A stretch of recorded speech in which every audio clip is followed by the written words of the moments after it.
mengetahui aktivitas senyawa turunan indenopirazol sebagai anti kanker. Jadi di sini yang bersangkutan itu menggunakan metode KISAR, kemudian dilanjutkan lagi dengan metode docking untuk mempelajari interaksi dari senyawa turunan indenopirazol. Jadi ini secara umum metodologi yang dilakukan, yang disebutkan pada paper tersebut. Jadi saya coba merangkumkan secara umum. Metode yang digunakan, jadi yang pertama itu ada penetapan nilai-nilai deskriptor untuk training dan test set yang digunakan. Kemudian autor juga membuat model kisarnya berdasarkan tadi nilai-nilai deskriptor yang sudah diperoleh. Kemudian ada tahapan dari validasi model kisar tersebut, bagaimana kemampuan model untuk memprediksikan aktivitas, dan di akhir itu juga dilakukan molecular docking untuk melihat interaksinya seperti apa pada level atom. Kemudian sebagai data tambahan itu ada juga dilakukan kajian mengenai ADME dan toksisitas serta evaluasi terhadap aturan Lipinski. Jadi ini secara umum. Kemudian di jurnal tersebut itu nanti di slide itu sudah saya tampilkan. Jadi nanti yang penasaran masih bisa untuk download saja, papernya bisa baca. Nah, namun di situ memang di bagian metodologi itu hanya diceritakan secara narasi singkat, kemudian dipaparkan hasilnya. Jadi untuk lebih jelasnya, saya akan memberikan contoh lain supaya lebih tergambarkan secara praktek apa yang dilakukan. Nah, jadi ini kebetulan ada mahasiswa kami yang mengerjakan tugas akhir itu terkait dengan KISAR, di mana di akhir penelitiannya juga melakukan kajian interaksi menggunakan metode docking. Jadi apa yang sebetulnya dilakukan secara prakteknya? Jadi yang pertama itu adalah pencarian training set. Jadi training set di sini kami meneliti tentang turunan pirimidin. Jadi kita mencari di jurnal itu ada satu publikasi yang menyatakan tentang turunan pirimidin beserta dengan aktivitas yang sudah diketahui secara pasti. Jadi pada jurnal ini diketahui bahwa aktivitasnya itu adalah penghambatan dari CDK2. Jadi ini yang kita cari, jadi di sini hanya saya tampilkan sebagian, tidak full, jadi seharusnya ada sekitar 24 senyawa. Nah, jadi dari satu set data ini, kemudian apa yang dilakukan pertama itu adalah kita ubah struktur dua dimensinya. Jadi pada jurnal ini dua dimensi, seperti ini informasi mengenai struktur, itu kita ubah menjadi model 3 dimensi.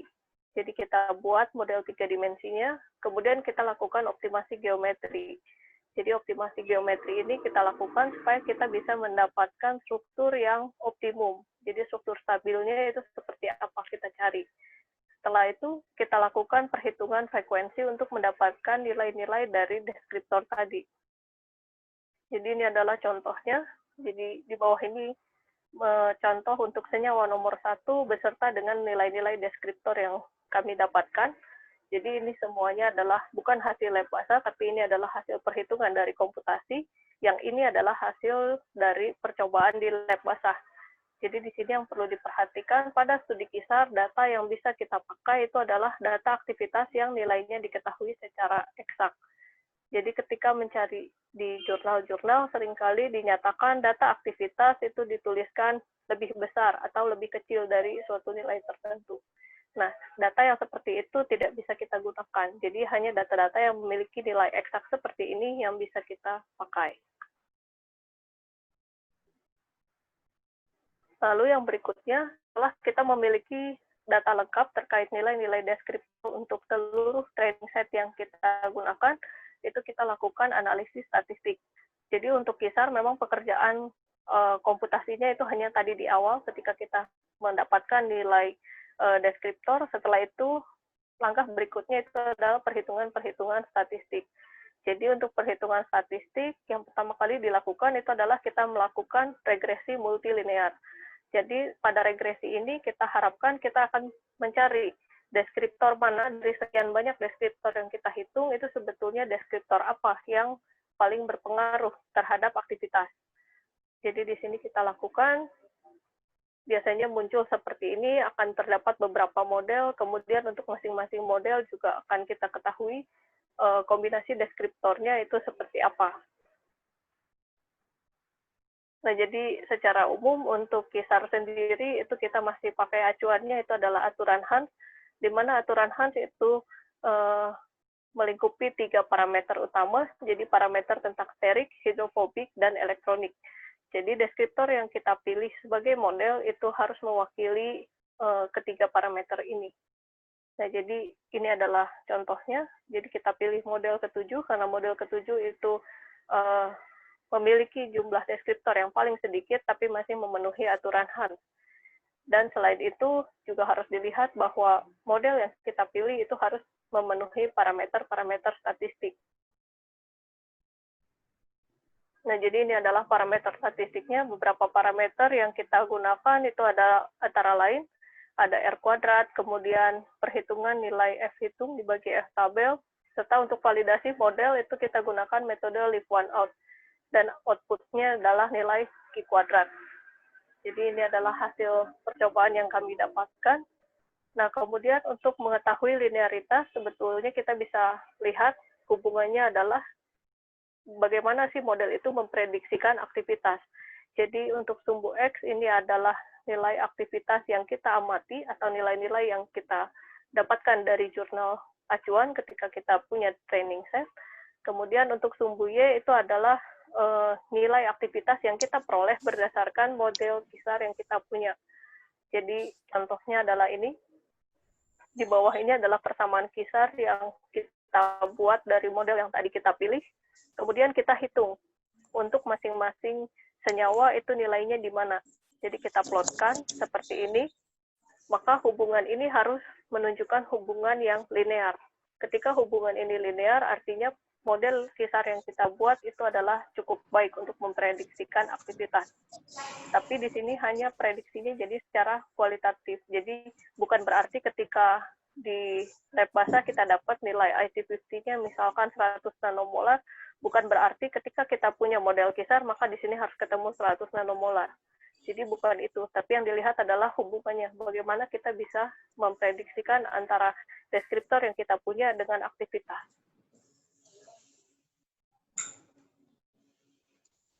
Lalu fungsi lain, jadi pada pemodelan kisar itu model yang dipakai atau model yang ditemukan itu akan kita gunakan untuk mendesain senyawa baru. Jadi kita harapkan model kita itu dapat menggambarkan sifat apa yang penting untuk aktivitas tersebut, kemudian kita bisa melakukan modifikasi untuk menghasilkan senyawa yang mungkin akan lebih baik ketika kita lakukan di lab basah. Nah, jadi di caranya, ini adalah contohnya, jadi ini adalah 3 senyawa yang berhasil kami coba desain, dan secara hasil perhitungan ini memang terlihat lebih baik. Tapi kita tidak bisa mengklaimkan bahwa itu lebih baik, jadi kembali lagi ini kalau di komputasi itu hanya prediksi, jadi kita harus cek juga di lab basah itu kondisinya seperti apa, apakah betul senyawa yang kita buat itu lebih baik. Jadi ini adalah contohnya.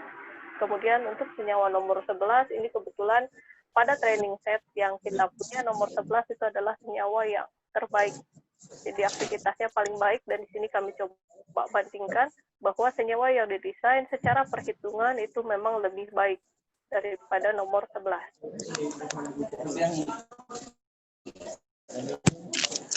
Lalu ini step berikutnya, jadi setelah kita mendapatkan usulan senyawa baru, nah, jadi kita lakukan kajian yang lebih mendalam, jadi khususnya untuk kajian yang bersifat atomik pada level atom, jadi kita lakukan molecular docking. Jadi nanti hari ini kita akan bahas tentang molecular docking ini lebih detail, jadi ini sebagai pengantar di awal.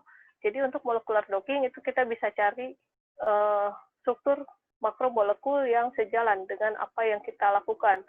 Jadi tadi di awal itu kita lakukan kajian untuk anti kanker dengan targetnya itu adalah CDK2, maka pada saat kita lakukan molecular docking pun akan sejalan. Jadi kita manfaatkan struktur dari CDK2. Jadi ini adalah contohnya. Kemudian untuk senyawa 11 yang kita anggap sebagai senyawa terbaik berdasarkan data pada jurnal, kemudian ini adalah data-data dari senyawa usulan kami. Jadi kita bisa mengetahui, nanti ada diketahui nilai delta G, ini bisa diketahui juga aktivitasnya atau interaksinya itu kira-kira seperti apa dengan asam amino apa. Jadi mungkin ini untuk sebagai pengantar bagaimana aplikasi dari dua metode CADD tadi pada pengembangan obat atau pada analisis seperti apa. Yang berikutnya kita masuk pada studi interaksi. Nah, jadi studi interaksi itu sebetulnya apa? Studi interaksi itu sebetulnya kita menggambarkan ada satu makromolekul, jadi memang kajiannya lebih banyak pada protein atau enzim, tapi tidak terbatas pada itu. Jadi sebetulnya target kerja yang lain juga bisa. Cuma memang sekarang kajian-kajian itu lebih banyak pada protein dan enzim. Kemudian yang berikutnya kita punya molekul-molekul kecil, apapun itu yang lebih kecil ukurannya daripada si makromolekul, kemudian kita sebut sebagai ligan. Jadi ligan tidak harus molekul kecil seperti ini, tapi terkadang juga berupa protein lagi pun juga bisa. Nah, jadi untuk dua molekul seperti ini, kemudian kita lihat interaksinya itu akan seperti apa. Nah, jadi minggu lalu juga sudah disampaikan bahwa untuk studi interaksi itu kita bisa memanfaatkan database yang sudah ada dan dipublikasikan. Jadi untuk data-data makromolekul itu struktur 3 dimensinya bisa kita peroleh secara gratis di Protein Data Bank. Kemudian untuk molekul-molekul kecil itu juga kita sudah bisa akses apabila senyawa molekul kecil tersebut memang sudah didepositkan oleh si autornya. Kita bisa download di CCDC.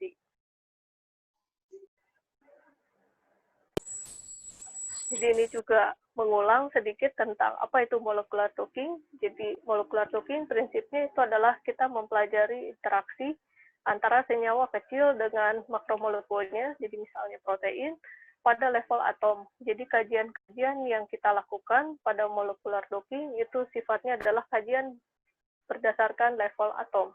Jadi kita lihat atom satu dengan atom yang lain itu seperti apa interaksinya. Kemudian untuk step dasar yang ada pada molecular docking itu kita lihat. Nah, jadi ada dua. Yang pertama itu adalah prediksi mengenai konformasinya. Jadi konformasi di sini maksudnya itu adalah posisi dan orientasi. Kemudian yang terakhir itu adalah kajian terhadap afinitas bindingnya atau afinitas perikatannya itu seperti apa berdasarkan konformasi yang tadi sudah ditemukan. Jadi ini adalah ilustrasinya. Jadi ini adalah gambar yang sebelumnya saya tampilkan juga, tapi sebetulnya untuk visualisasi itu banyak hal. Jadi kita bisa menampilkan seperti ini, jadi dengan struktur protein sekundernya, kemudian kita lihat ada senyawa kecil di dalamnya, tapi bisa juga ditampilkan dalam bentuk permukaan seperti ini. Jadi kita bisa lihat permukaannya seperti apa, kita bisa tahu bahwa di dalam protein itu ada semacam kantung, jadi di sini ada kantungnya, ada lubangnya, kemudian ligan kecil kita itu bisa masuk atau menempati kantung tersebut. Karena dia bentuknya seperti kantung, makanya kita sebut sebagai binding pocket. Terkait dengan pencarian konformasi sendiri, jadi untuk pencarian konformasi itu sebetulnya ada dua metode. Jadi yang pertama itu adalah pencarian secara sistematik dan pencarian secara random. Jadi di bawah ini adalah ilustrasi gambarnya. Jadi untuk bola yang berwarna hijau dan ungu ini mewakili suatu struktur yang sifatnya bulky atau rigid. Kemudian di tengahnya yang abu-abu ini adalah mewakili suatu struktur yang memiliki kemampuan untuk torsi. Jadi dia bisa berputar. Jadi dia tidak begitu rigid dibandingkan dengan yang bagian ini. Nah, bagaimana si software itu bekerja atau algoritmanya seperti apa untuk mencari konformasi? Jadi yang pertama di sini sudah ada ilustrasinya. Kita misalkan untuk dihedral yang kedua, ini adalah nilainya tetap atau kita anggap dia sebagai sesuatu yang rigid dan hanya satu sisi yang bisa berputar untuk memudahkan saja. Nah, jadi untuk nilai theta 1 ini kita misalkan sebagai suatu nilai tertentu, kita anggap sebagai X. Kemudian dapat satu pose ketika si theta 1 ini bernilai X. Nah, dari konformasi tersebut dilakukanlah perhitungan berapa energinya jika konformasinya adalah demikian. Lalu diplotkanlah di grafik. Kita lihat gambar yang B. jadi diplotkan, akan diperoleh untuk bola yang berwarna hitam ini, yang titik warna hitam. Lalu, oleh software berdasarkan algoritmanya, dia akan mengubah nilai si theta 1, karena tadi theta 1 itu adalah bagian yang bisa berputar. Jadi, untuk mengubah nilai theta 1 itu bisa lebih besar maupun lebih kecil. Oleh karena itu, kita ubah lebih besar. Apabila tetanya lebih besar, energinya akan lebih besar atau lebih kecil kemungkinannya. Kalau dia lebih kecil energinya, maka akan diberikan titik seperti ini. Ketika dia energinya lebih tinggi, maka hasil perhitungan itu akan diabaikan. Jadi tidak akan menjadi suatu output untuk kita. Tapi software tetap melakukan itu. Nah, jadi akan dicoba-coba seperti itu terus, sampai akhirnya ketika kita mendapatkan satu titik di titik yang merah ini.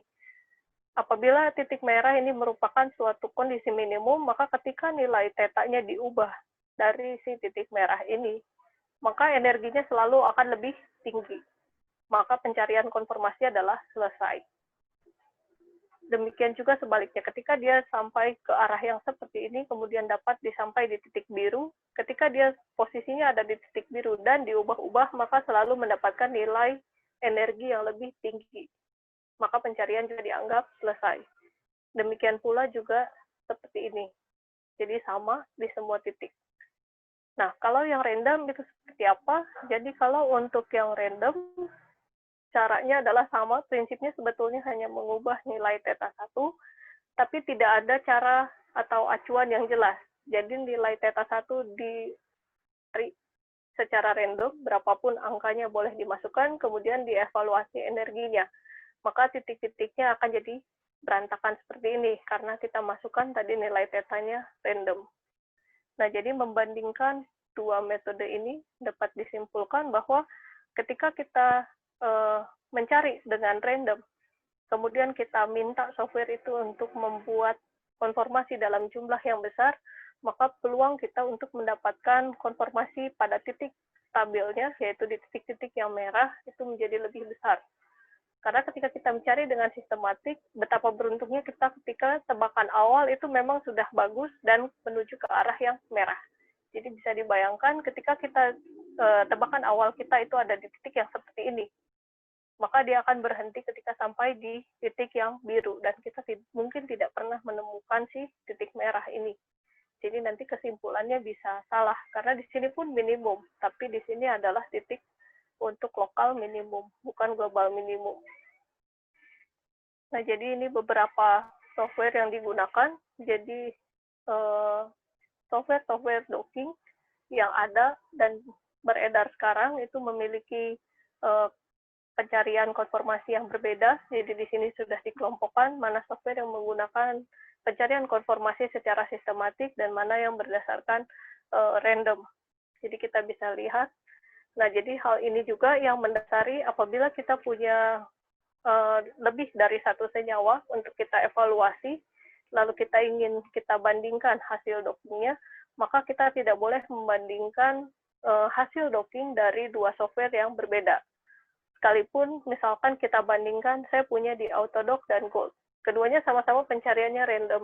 Nah, meskipun prinsip pencarian konfirmasinya sama-sama random, tapi hasil metode perhitungan untuk scoring energinya mungkin berbeda. Jadi tidak boleh kita bandingkan. Jadi untuk membandingkan hasil docking itu tentu saja harus hasil yang dihasilkan pada satu software tertentu. Jadi sama seperti kita melakukan lab basah, tentu saja hasil-hasil yang bisa dibandingkan kalau metodenya sama, kalau tempatnya dilakukan di tempat yang sama. Jadi tidak bisa kita bandingkan satu dengan yang lain. Ini adalah cara untuk pencarian konfirmasi. Kemudian yang berikutnya itu adalah scoring function. Jadi tadi berdasarkan prinsipnya setelah kita menemukan konfirmasi itu ada perhitungan energi. Nah, jadi sebetulnya bagaimana untuk perhitungan energi? Untuk perhitungan energi sebetulnya ada dua parameter yang biasanya digunakan. Jadi untuk melakukan docking itu secara umum nilai energi yang dikeluarkan atau yang diinformasikan itu adalah berupa konstanta pengikatan, nilai KD, atau yang lebih umum digunakan itu adalah energi bebas Gibbs. Jadi menggunakan parameter delta G. Jadi ini juga ada pengelompokannya. Jadi secara umum itu ada 3 metode untuk penentuan nilai energi. Jadi yang pertama itu adalah berdasarkan medan gaya, jadi berdasarkan force field base. Kemudian ada yang empiris, kemudian ada yang knowledge base. Nah, jadi untuk yang force field base itu adalah perhitungan berdasarkan konsep yang sama ketika kita melakukan studi tentang mekanika molekul. Jadi di mana energi total itu dihitung berdasarkan energi ikatan dan energi non-ikatan. Jadi energi ikatan itu tentu saja ada jarak ikatan, kemudian ada sudut ikatannya, kemudian ada dihedralnya. Kemudian untuk yang empiris itu dihitung berdasarkan data-data empiris. Jadi kita mencari satu set tentang protein dan ligan yang sudah diketahui secara pasti bagaimana afinitasnya, jadi secara lab basah, bukan lagi secara komputasi. Kemudian data-data tersebut itu yang kemudian akan diolah menjadi suatu training set untuk menghasilkan suatu persamaan energi. Nah, jadi suatu persamaan energi, nanti persamaan energi itu kemudian akan digunakan untuk menghitung ketika kita punya suatu ligan untuk didokingkan di software tersebut. Jadi itu adalah datanya data-data empiris. Nah, perbedaannya apa untuk yang force field base dengan yang empirical? Jadi untuk yang force field base tadi, itu hanya berdasarkan energi ikatan dan non-ikatan. Jadi tidak ada perhitungan terkait entropi, kemudian terkait desolvasi, itu tidak ada. Atau ionik, itu juga tidak diperhitungkan pada perhitungan force field.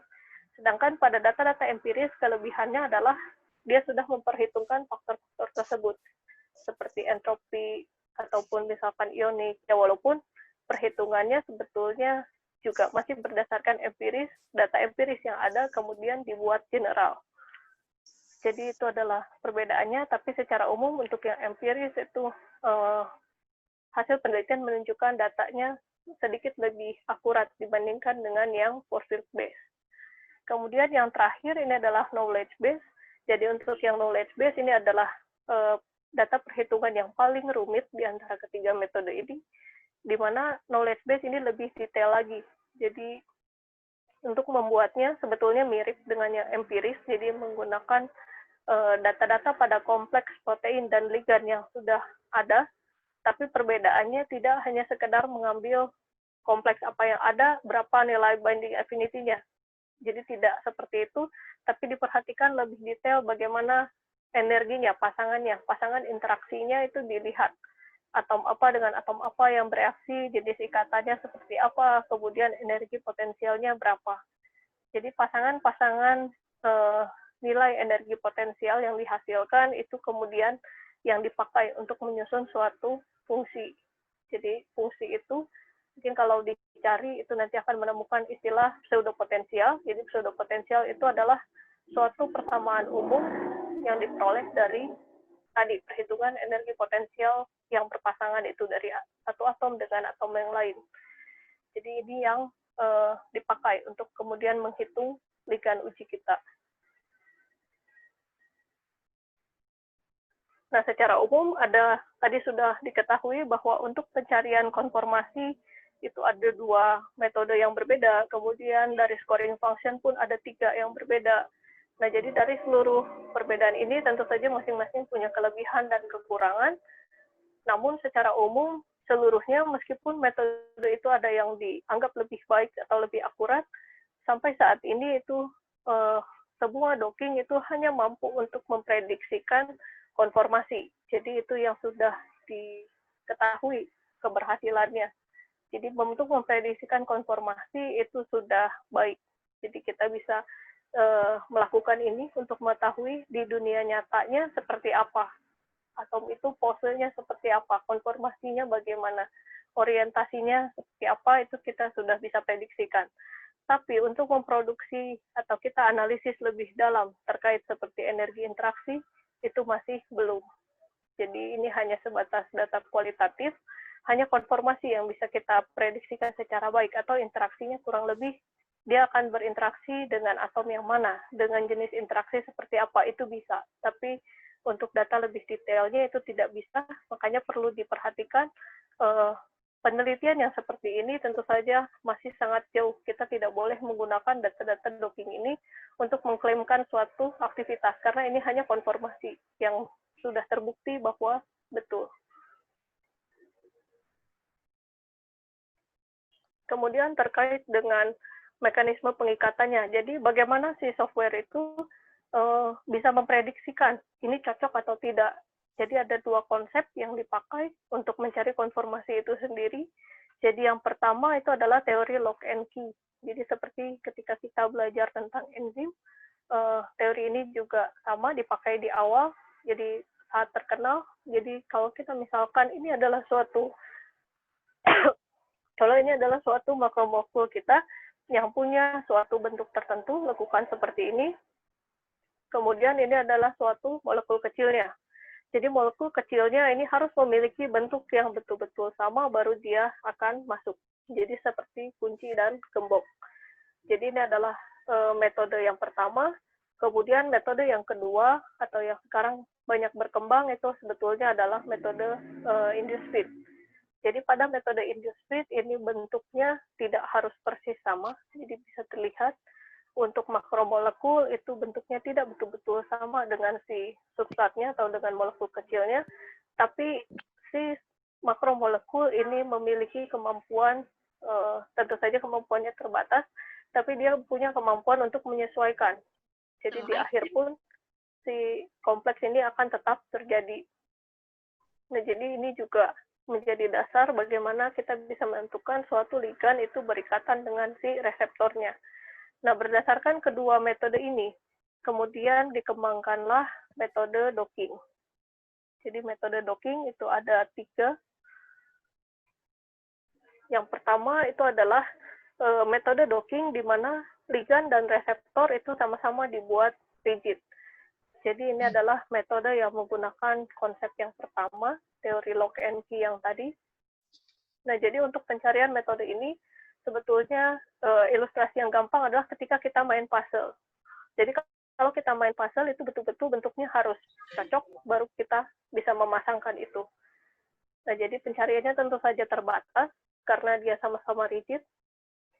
Nah, jadi metode ini, dulu metode ini sangat populer dan disukai, karena metode ini ternyata sangat cepat. Tapi kemudian diketahui bahwa metode ini ternyata memiliki akurasi yang rendah. Oleh karena itu, coba dikembangkan lagi metode yang berikutnya. Jadi metode yang kedua itu adalah ligannya dibuat fleksibel, tapi reseptornya tetap rigid.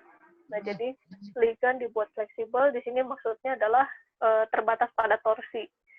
Jadi bukan berarti ligannya bisa berubah seenaknya, tapi hanya bagian-bagian yang bisa berotasi, itu kemudian bisa dibuat bergerak, dia dibebaskan. Jadi harapannya dengan membuat si ligan ini fleksibel, jadi dia bisa berotasi, setidaknya dia bisa memperbaiki orientasinya ketika dia bertemu dengan si reseptor. Nah, jadi ternyata metode ini sampai sekarang itu merupakan metode yang cukup umum digunakan dan sangat populer, karena metode ini ternyata terbukti memiliki akurasi yang lebih baik daripada metode yang pertama. Kemudian dari sisi komputasi sendiri, jadi baik dari waktunya atau kebutuhan terhadap resource komputer, itu juga tidak terlalu besar untuk metode yang kedua. Nah, jadi ada juga orang yang akhirnya berpikir, untuk meningkatkan akurasi yang lebih baik, tentu saja akan sangat baik ketika kita membuat keduanya itu adalah fleksibel.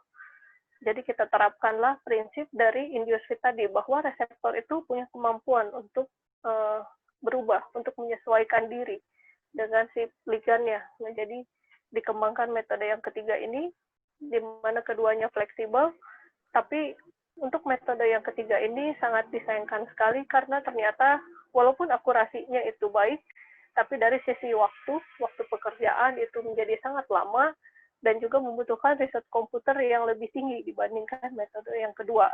Kemudian seiring berkembangnya zaman, ditemukanlah metode lain, jadi menggunakan simulasi dinamika molekul, yang akhirnya dianggap simulasi dinamika molekul itu jauh lebih efektif daripada kita melakukan docking yang dua-duanya fleksibel seperti ini. Makanya sampai sekarang metode docking yang populer itu adalah metode yang kedua.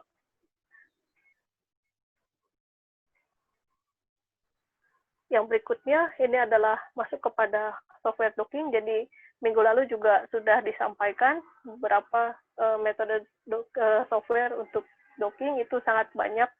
Jadi di sini saya akan coba tampilkan beberapa software yang bisa kita akses secara gratis. Jadi bisa menggunakan Dock atau misalnya Autodock, ini adalah software yang gratis. Jadi kalau seperti Glide atau Gold itu adalah softwarenya berbayar.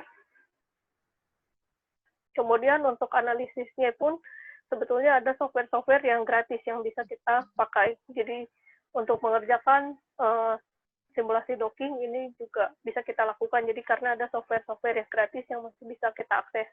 Jadi tidak usah khawatir, oh saya harus beli software. Jadi sebetulnya masih ada software-software yang gratis. Kemudian untuk tahapannya sendiri, jadi tadi sudah disampaikan untuk molecular docking, tentu saja kita akan dapat informasi terkait dengan konformasi, kemudian dari konformasi juga sudah ada evaluasinya terkait energi, jadi kita bisa tahu prediksinya seperti apa. Nah, kalau kita lihat lebih detail terkait tahapannya atau prosedurnya, jadi ada 5 tahap. Yang pertama itu adalah persiapan makromolekul, kemudian persiapan ligan, kemudian ada tahapan untuk validasi dari parameter docking itu sendiri, simulasi docking, dan analisisnya. Nanti satu persatu kita akan lihat. Nah, berdasarkan tahapan tersebut, sebetulnya opsi terbaik yang bisa kita lakukan adalah memilih opsi dengan metode kedua. Jadi kita lakukan yang ligannya fleksibel, tapi makromolekulnya itu adalah rigid. Jadi harapan kita bisa dapat konformasi yang cukup akurat, tapi tidak membutuhkan results yang besar. Waktu pekerjaannya pun tidak terlalu lama. Nah, tapi perlu diperhatikan bahwa pada simulasi molecular docking, tadi berdasarkan tahapannya, itu tidak ada tahapan terkait pelarut. Sementara kita tahu bahwa interaksi dua molekul, misalkan di dalam tubuh, itu pasti dalam keadaan terlarut, pasti ada pelarut yang terlibat. Nah, di sini tidak ada, karena pada molecular docking itu secara umum akan menggunakan intrinsic solvent. Jadi intrinsic solvent artinya pengaruh pelarut itu hanya diperhitungkan berdasarkan konstanta dielektriknya. Jadi tidak menambahkan si air ke dalam sistemnya. Kemudian terkait temperatur itu juga biasanya sudah tertentu, jadi masing-masing software sudah ada default-nya, nanti bisa dicekkan.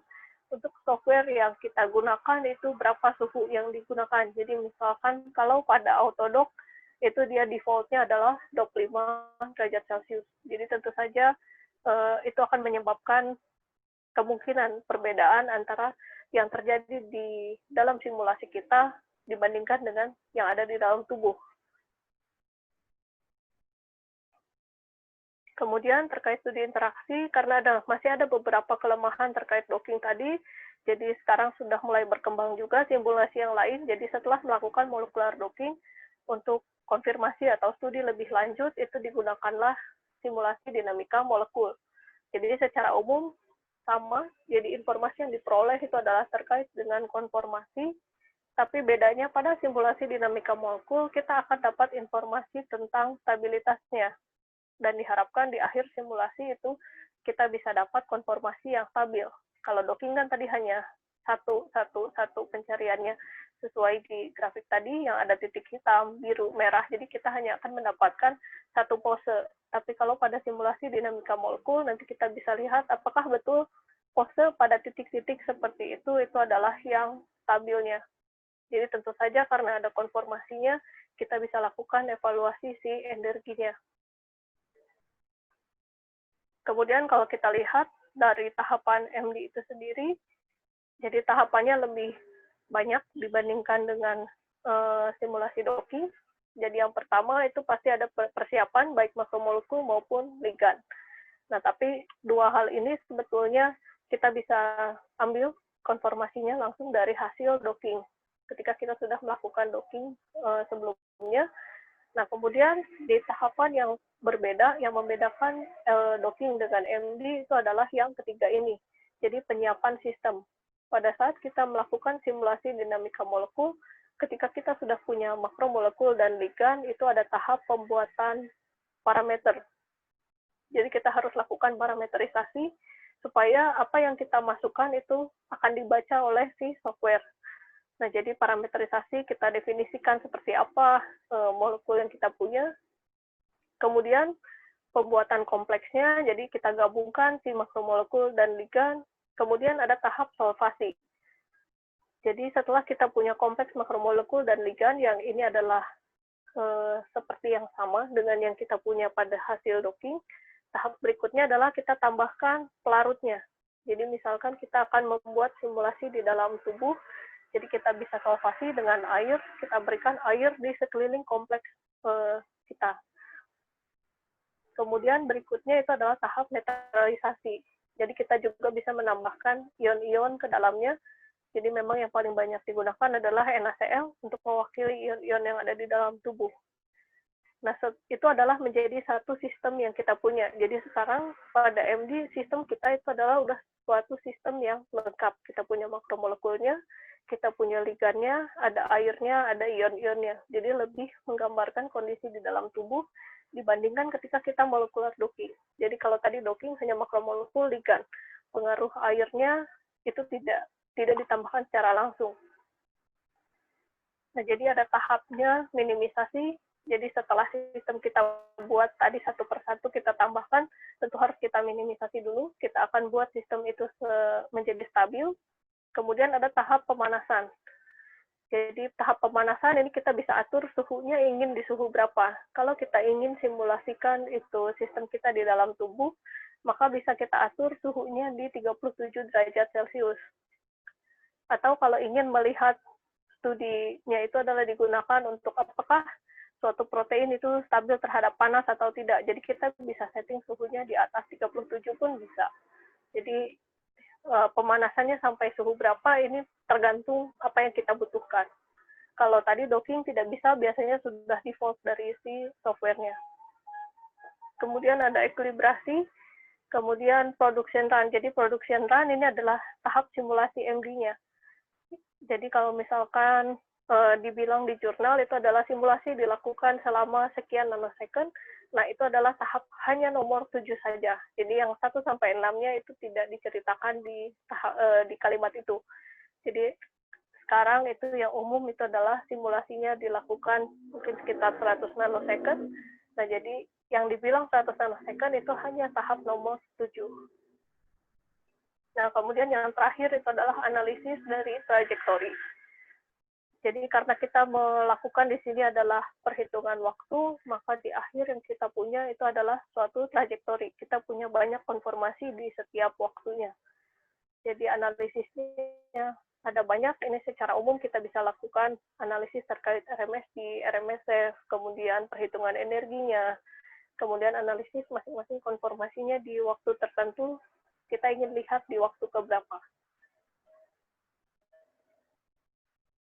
Jadi itu adalah tahapan secara umum. Nah, jadi kalau kita bandingkan perbedaan antara docking dengan MD, di sini tentu saja diharapkan akurasinya lebih baik karena kita sudah membuat ligan dan makromolekulnya menjadi fleksibel. Keduanya jadi bebas bergerak. Kemudian dari sisi pelarut juga tadi sudah ada solvasi, jadi kita masukkan, jadi pelarutnya sudah ekstrinsik. Dari sisi temperatur pun sudah kita adjust sesuai kebutuhan. Jadi kita bisa atur sesuai temperatur yang kita butuhkan. Oke, jadi mungkin itu secara umum studi interaksi itu yang akan dipelajari seperti itu. Yang berikutnya ini adalah masuk ke teknisnya. Jadi seperti apa? Kalau konsepnya tadi memang hanya seperti itu. Jadi prakteknya bagaimana sih kita melakukan persiapan masing-masing tahapannya. Jadi yang pertama itu untuk preparasi makromolekul. Jadi sudah disampaikan makromolekul kita bisa akses, kita bisa download di database yang sudah tersedia. Jadi ini bisa diakses di websitenya Protein Data Bank, jadi rcsb.org. Ini kalau kita akses akan muncul tampilan seperti ini. Jadi ini adalah tampilan, ini masih baru, ini kemarin saya screenshot, jadi masih ada muncul di sini tentang corona dan seterusnya. Kemudian di sini pun ada molekul yang dianggap menarik di setiap bulannya, jadi kita bisa juga update molekul apa yang lagi ngetrend saat ini. Nah, jadi di sini ada kotak pencariannya. Ketika kita ingin mencari suatu makromolekul, itu tinggal diketikkan saja di kotak pencarian ini. Jadi kotak pencarian kita bisa ketikkan baik nama reseptor, atau kalau kita hanya tahu nama ligan pun terkadang bisa muncul, selama ligan tersebut memang pernah didepositkan bersama suatu makromolekul. Jadi sebagai contoh, di sini saya coba kasih, misalkan kita ingin mempelajari tentang reseptor estrogen, jadi bisa diketikkan saja di kotaknya itu estrogen reseptor. Kemudian kita cari. Nah, setelah kita cari, maka tampilannya akan seperti ini. Jadi akan muncul semua hasil pencarian yang berhubungan dengan estrogen reseptor. Nah, jadi bisa diketahui kalau di awal kita hanya mengetikkan estrogen reseptor, itu akan muncul sangat banyak. Jadi di sini ada 43.000 senyawa. Jadi ada 43.000 yang sudah terdeposit di protein data bank ini. Kemudian di pinggirnya itu sebetulnya sudah diberikan bantuan. Jadi bagaimana cara kita memilih? Karena 43.000 kalau harus dicek satu persatu rasanya memakan waktu yang sangat lama, sangat banyak. Jadi ini halamannya pun bahkan ada 1.700 halaman. Jadi lumayan kalau kita cek satu-satu. Jadi sebetulnya di websitenya sudah diberikan bantuan bagaimana kita bisa memilih makromolekul yang cocok untuk yang kita butuhkan.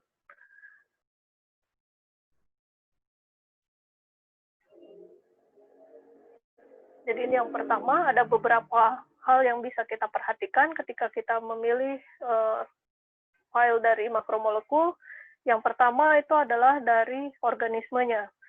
Jadi dari organismenya itu bisa kita pilih organisme apa sih yang akan kita pelajari. Apakah di manusia atau di organisme-organisme lain, itu kita bisa cari. Nah, jadi memang tidak selalu apa yang kita inginkan itu muncul. Jadi seringkali saya ingin mempelajari reseptor ini pada manusia. Pas dicari, ternyata pada kotak pencarian terkait dengan organisme, di sini tidak muncul yang Homo sapiens. Jadi bisa saja karena belum pernah ada peneliti yang membuat struktur kristal protein tersebut, khususnya untuk dari manusia, kemudian didepositkan, jadi belum ada. Nah, kalau kasusnya seperti itu, maka sebetulnya kita bisa lakukan pendekatan yang lain, jadi kita bisa cari yang mirip itu seperti apa, kemudian kita modelkan, jadi melakukannya dengan homologi modeling. Nah, bagaimana cara melakukan itu tidak akan dibahas di pertemuan hari ini, karena itu menjadi materi untuk workshop minggu depan. Jadi minggu depan bisa belajar bagaimana ketika kita membutuhkan suatu makromolekul yang tidak bisa kita temukan di protein data bank ini. Nah, jadi di sini contohnya adalah sesuatu yang bisa kita temukan. Kemudian yang kedua, kita bisa lakukan sortir berdasarkan eksperimentalnya. Jadi berdasarkan metode apa yang dipakai ketika suatu peneliti itu depositkan strukturnya di protein data bank. Jadi di sini memang kebetulan muncul banyak. Jadi secara umum itu metode yang sering digunakan itu adalah ada dua. Jadi yang pertama itu adalah metode X-ray atau metodenya adalah NMR. Ya, jadi terkait dengan X-ray dan NMR itu sebetulnya sudah ada penelitiannya, sudah ada yang membuat kajiannya. Jadi secara struktur X-ray itu diprediksikan bahwa suatu data kristal yang dihasilkan dari X-ray itu memiliki presisi yang lebih tinggi dibandingkan kita menggunakan suatu struktur yang berasal dari larutan NMR. Nah, tapi ada juga yang berpendapat itu kalau dari sisi ketepatan menentuan posisi atomnya. Tapi struktur NMR itu tentu saja dihasilkan dari suatu larutan, di mana konformasi-konformasi itu nyata di larutan, sehingga dianggap lebih relevan untuk menggambarkan kondisi biologis daripada struktur X-ray. Nah, jadi atas pertimbangan hal ini sebetulnya kita bisa menimbang yang mana yang lebih kita butuhkan. Nah, tapi masing-masing tentu saja punya kelebihan dan kekurangannya. Jadi untuk struktur X-ray, kalau kita download struktur X-ray, itu kita hanya akan menemukan satu konformasi. Jadi kita nggak akan bingung pilih yang mana. ketika kita download ya cuma satu-satunya seperti itu. Tapi ketika kita pilih untuk yang struktur NMR, ini adalah contohnya. Jadi ini adalah estrogen reseptor juga, tapi saya carikan untuk menampilkan yang berasal dari NMR. Di sini dikasih tahu bahwa konformernya itu ada 30. Jadi ketika kita download file ini, maka kita akan dapat 30 konformasi dari struktur estrogen. Nah, di sini itu akan menjadi masalah. Dari 30 struktur itu, yang mana yang harus kita pilih? Tidak ada yang benar dan tidak ada yang salah, karena 30-30 konformasi ini semuanya nyata, dalam larutan dia ada, tapi untuk studi itu tentu saja dari 30 hanya akan ada struktur yang stabil dan ada struktur yang sebetulnya konformasinya tidak stabil. Nah, itu yang menyulitkan. Jadi ketika kita lakukan studi interaksi hanya memilih satu dari 30 secara acak, maka hasilnya tidak benar. Jadi kalau kita ingin menggunakan NMR dengan alasan tadi konformasinya lebih menggambarkan kondisi biologis, maka kita harus melakukannya secara ensemble docking. Jadi ensemble docking itu adalah satu senyawa kecil, kemudian kita docking ke banyak struktur. Jadi pada kasus ini, contoh ini, kita punya 30 struktur, atau kita punya 30 konformer, maka ligand yang kita punya itu kita docking ke 30 struktur estrogen ini. Nanti kita analisis struktur mana yang lebih baik, mana yang lebih stabil. Ini akan tidak terlalu masalah ketika kita hanya akan mengkaji beberapa senyawa. Yang jadi masalah adalah ketika misalnya docking ini menjadi tools untuk kita melakukan screening. Misalnya pada virtual screening, ketika kita punya datanya itu adalah ratusan juta. Jadi datanya sudah banyak, yang akan kita analisis itu adalah ratusan juta, masih harus dikali 30. Jadi rasanya cara seperti ini sangat memakan banyak waktu, membutuhkan resource komputer yang sangat besar, dan lagi tidak efektif, karena ternyata dari sekian ratus juta dikali 30, hanya sebagian kecil yang ternyata terbukti stabil. Jadi sampai saat ini di publikasi-publikasi dinyatakan bahwa ketika kita masih bisa menemukan struktur X-ray yang baik, jadi pilihlah struktur yang X-ray.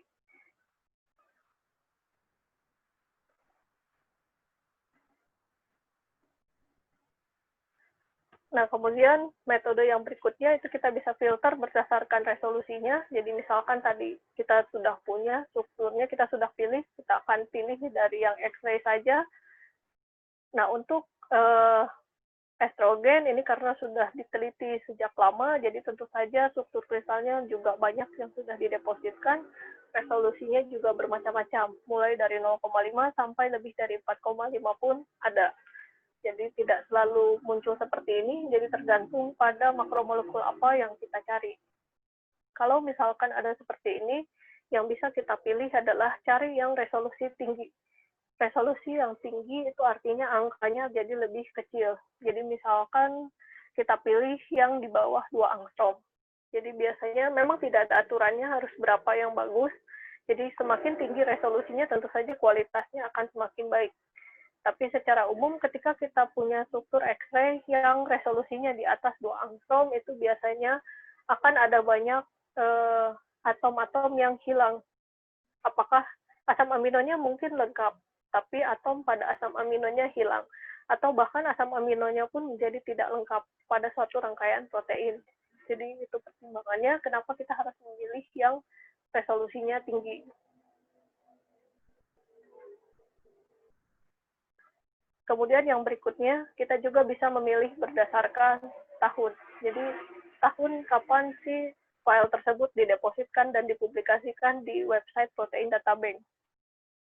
Nah, jadi untuk kasus reseptor estrogen ini kan sudah ada dari 1975, bahkan sampai yang terbaru. Nah, jadi secara umum tentu saja untuk data-data yang terbaru itu umumnya adalah data-data yang lebih baik. Jadi orang mungkin melihat bahwa data sebelumnya itu kurang baik, kemudian ada yang mencoba mengulang dan memperbaikinya supaya resolusinya lebih baik. Atau dia menemukan atau membuat kristal dari bagian yang lain. Misalkan dari satu protein itu awalnya hanya diberikan struktur kristalnya yang pada sisi aktifnya saja. Tapi mungkin ada bagian lain, misalnya tempat pengikatan dengan DNA. Nah, jadi bagian-bagian seperti itu harus kita cek bagian apa yang kita perlukan. Nah, jadi ini contohnya.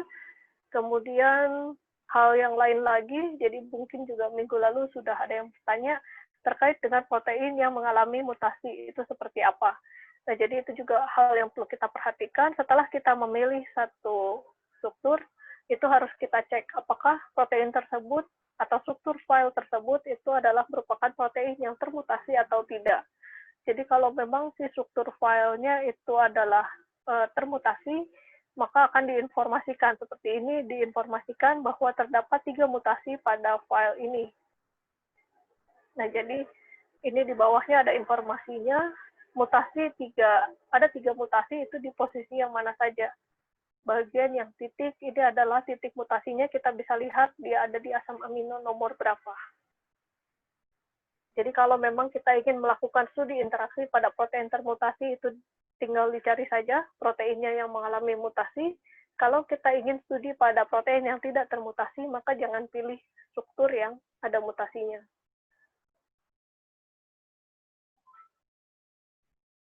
Kemudian yang berikutnya perlu diperhatikan juga, jadi untuk struktur file makromolekul, itu biasanya tidak hanya berisi makromolekul, seringkali di bawahnya ada informasi terkait dengan molekul kecil. Molekul kecil apa saja yang ikut terkristalkan pada saat dia dibuat. Nah, jadi kita harus cek di website PDB itu dikasih tahu apa-apa saja molekul kecil yang ada pada struktur kristalnya. Ini kebetulan ada satu contoh di mana si molekul kecilnya hanya satu. Jadi seringkali ada molekul yang lain yang ikut terjerap, misalnya ada etilen glikol, biasanya sangat umum. Kemudian ada atom-atom ion-ion seperti Na atau Cl atau fosfat atau sulfat. Nah, jadi kita harus cek untuk molekul-molekul kecil yang ada pada struktur kristal itu sebetulnya apa.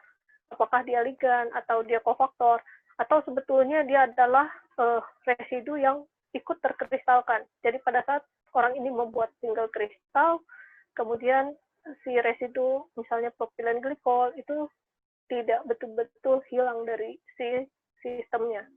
Jadi pada saat dikristalkan masih ada 1-2 molekul terkait dengan si propilen glikol atau ion-ionnya pada saat dia membuat kristal. Jadi itu bisa kita baca di pustaka acuannya. Nah, jadi di sini terkait ligan, ligannya pun akan bermacam-macam. Nah, jadi yang mana yang kita pakai? Kalau kita ingin studi interaksi, tentu saja ligan yang dipakai itu harus yang sesuai dengan yang kita inginkan. Karena kan nanti harus kita lakukan validasi, di mana untuk validasi parameter docking, itu kita akan memanfaatkan ligan alami. Jadi yang dimaksud dengan ligan alami adalah seperti ini. Ligan yang sudah ada di struktur kristalnya yang kita download itu menjadi kita sebut sebagai ligan alami atau natural ligan. Jadi ligan yang ada di dalam si kompleks itu bisa kita pilih. Yang pertama, misalkan kita pilih kemiripannya dengan struktur yang ingin kita pelajari. Misalkan pada cerita sebelumnya itu kita lakukan kisar tentang turunan pirimidin.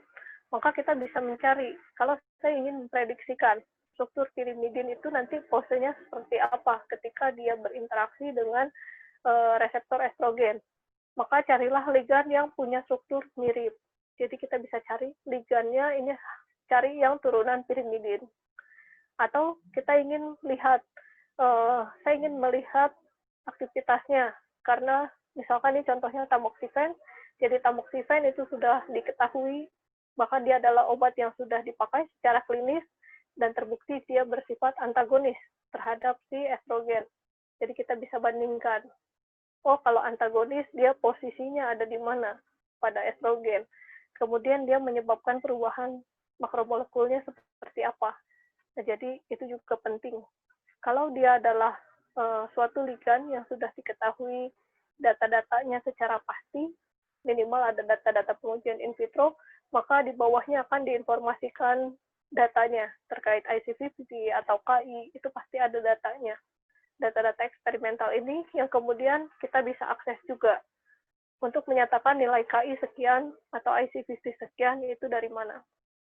Kita bisa telusuri, kita bisa baca si papernya.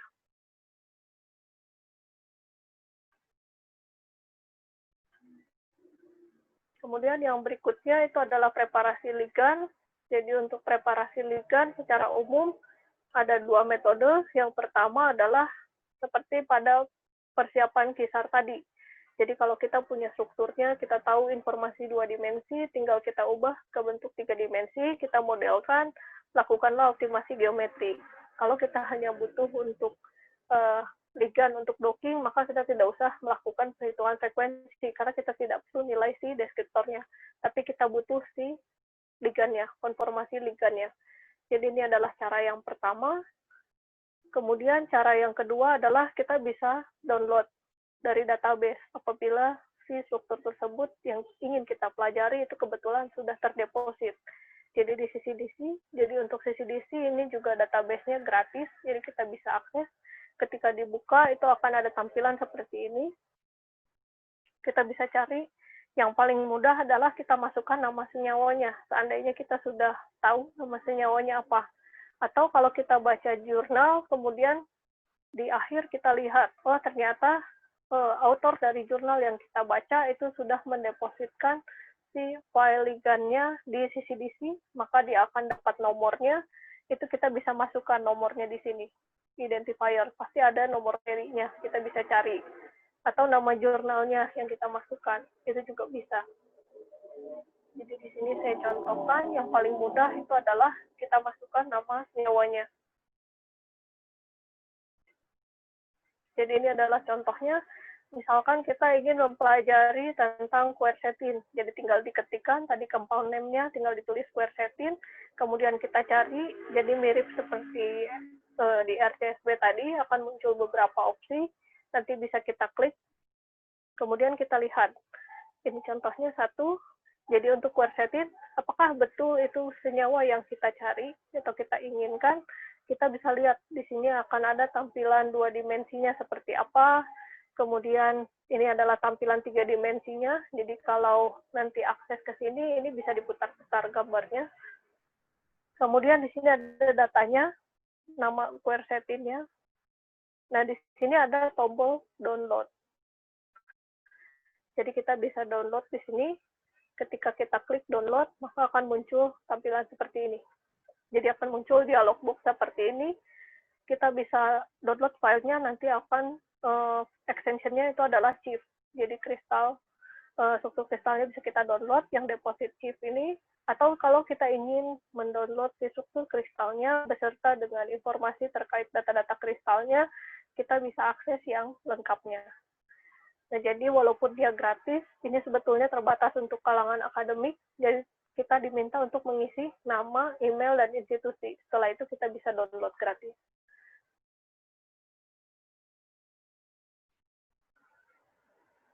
Nah, jadi setelah kita dapat tadi struktur CHIF-nya, itu sebetulnya kita bisa buka dengan software Avogadro. Nah, jadi Avogadro ini adalah software yang gratis, bisa di-download, kemudian kita bisa manfaatkan software ini untuk membuka file CHIF tadi, kemudian kita bisa menyimpan ulang file tersebut ke format yang sesuai dengan software docking kita. Jadi mungkin kalau kebanyakan software docking itu tidak menerima, kalau kita file ligandnya formatnya itu adalah dari CHIF, jadi kita harus simpan ulang. Kemudian untuk menggambar dan melakukan optimasi geometri, jadi yang dicontohkan sebelumnya, itu kami menggunakan Gaussian, karena kebetulan kami di Sekolah Farmasi ITB, itu kami berlangganan Gaussian. Nah, bagi yang tidak punya Gaussian, sebetulnya bisa juga melakukan, ada software yang gratis yang bisa dipakai, jadi sama, untuk menggambar itu bisa gunakan Avogadro, di sini juga kita bisa membuat struktur 3 dimensi, kemudian untuk optimasi geometri itu bisa menggunakan software Orca. Jadi Orca ini rasanya software yang cukup baru, jadi tidak begitu lama. Kemudian dia sudah bisa digunakan untuk perhitungan sampai di FT pun dia bisa. Jadi ini bisa untuk optimasi geometri. Jadi input dari Avogadro bisa digunakan langsung untuk optimasi di Orca. Jadi ini adalah tahapan untuk preparasi ligand. Nah, kemudian berikutnya kita masuk ke tahapan validasi. Jadi tadi kita sudah punya proteinnya, kita sudah punya ligannya, maka ketika kita akan mulai simulasi docking, kita harus lakukan validasi dulu. Kita cek apakah parameter docking yang kita gunakan itu sudah benar atau tidak, valid atau tidak. Nah, jadi proses validasi parameter docking ini sering juga disebut dengan istilah redocking.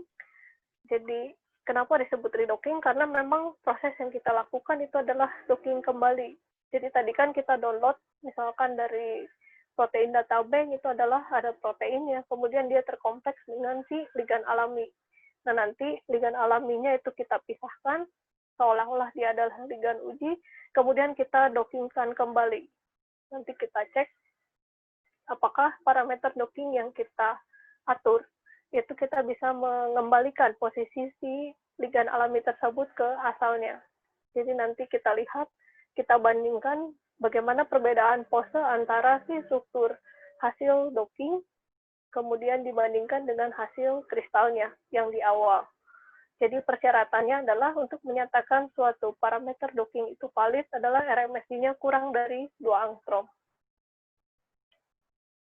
Jadi ini adalah hasilnya. Misalkan kita lakukan redocking, kemudian kita dapatkan pose yang seperti ini. Jadi yang berwarna biru ini adalah pose ligan ketika dia berada di struktur kristalnya, jadi yang hasil download.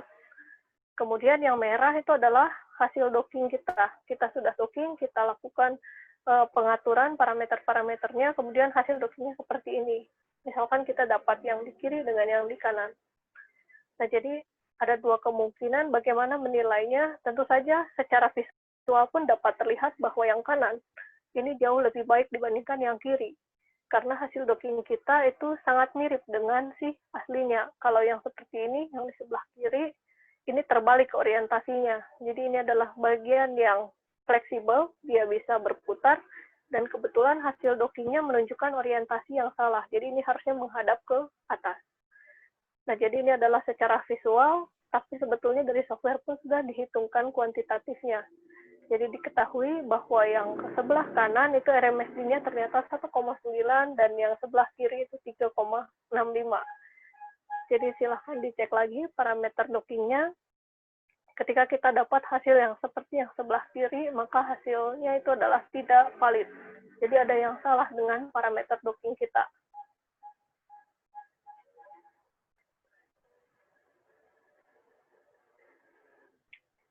Jadi ini adalah gambaran cepat saja bagaimana melakukan docking pada Autodock. Jadi informasi yang saya terima itu slide ini nanti akan dibagikan kepada para peserta. Jadi saya akan cepat saja ini, nanti bisa diulang sendiri pada saat akan melakukan docking.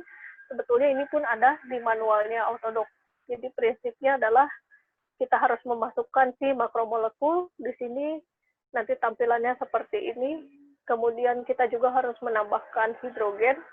Jadi yang perlu diingat adalah ketika kita memilih file makromolekul yang berasal dari X-ray, maka seringkali si atom-atom hidrogen itu akan hilang. Jadi atom hidrogen itu sangat-sangat kecil, jadi ketika dia ditembak dengan sinar X-ray, seolah-olah terbaca tidak ada. Padahal dia ada, cuman karena dia bergerak dengan sangat cepat, jadi tidak terbaca. Oleh karena itu, sebelum melakukan docking, kita harus menambahkan si atom hidrogen tersebut. Kemudian yang kedua itu kita masukkan ligannya. Jadi di sini yang sering salah, hati-hati untuk memasukkan ligan, tidak file read molecule, kemudian kita pilih si ligannya. Tapi di bagian sini, bawahnya, di tab-nya itu sudah ada menu untuk ligan. Jadi kita bisa pilih untuk memasukkan ligan. Kemudian di sini juga ada pengaturan untuk torsi. Jadi kalau kita ingin membuat docking, melakukan docking dengan metode yang pertama, di mana ligannya itu rigid, kemudian makromolekulnya rigid, nanti torsinya di set saja 0. Maka itu akan jadi dua-duanya rigid. Kalau kita ingin membuat fleksibel ligan, maka kita bisa mengatur torsinya. Jadi itu bisa kita atur. Nah, jadi terlihat kalau ini di awal, ini adalah hanya makromolekul, kemudian ini ketika kita sudah masukkan ligan, tanpa mengatur tampilan, itu sebetulnya ligannya akan tampak berwarna hijau.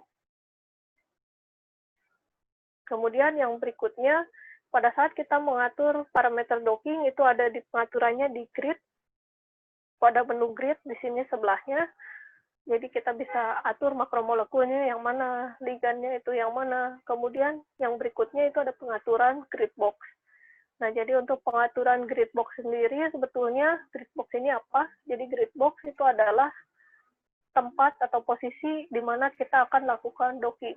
Jadi dari satu struktur yang sangat besar seperti ini, di bagian mana kita akan lakukan docking, di mana kita akan paksa ligan uji kita masuk di area yang mana. Jadi ini hanya areanya saja. Jadi di sini ditampilkan bagian atas, ini adalah axis head, ini menunjukkan ukuran dari kotak. Jadi kalau ligan uji kita besar, ya kotak yang diatur juga harus diperbesar. Jadi jangan sampai ukuran kotak ini lebih kecil daripada ukuran ligan kita. Kemudian yang di bawah, axis head yang di bawah ini adalah pusat massa dari si kotak itu. Jadi pusat massanya diatur, kita mau di posisi sebelah mana. Nah, parameter ini biasanya yang harus diubah-ubah ketika kita dapat hasil dockingnya itu tidak valid. Jadi hasil redocking tadi misalkan ada orientasi yang salah dan seterusnya, jadi kita bisa geser-geser di sini. Mungkin posisi grid box kita tidak pas. Jadi ketika software itu mencari konformasi, maka tidak pernah menemukan konformasi yang tepat. Jadi kalau sudah selesai diatur, kita tinggalkan auto grid, akan muncul dialog box seperti ini, tinggal di launch. Setelah auto grid itu berhasil, maka berikutnya kita lakukan si docking itu sendiri. Jadi untuk docking sama, jadi sudah ada tab-nya, jadi di sini sudah ada menu untuk docking, tinggal diatur mana makromolekulnya, mana ligannya, kemudian pencarian parameternya. Jadi di sini ada parameternya, akan muncul kotak seperti ini. Jadi di sini kita bisa atur berapa banyak konformasi yang kita inginkan. Jadi kita perintahkan software, carilah berapa konformasi. Kalau seperti ini, berarti 10.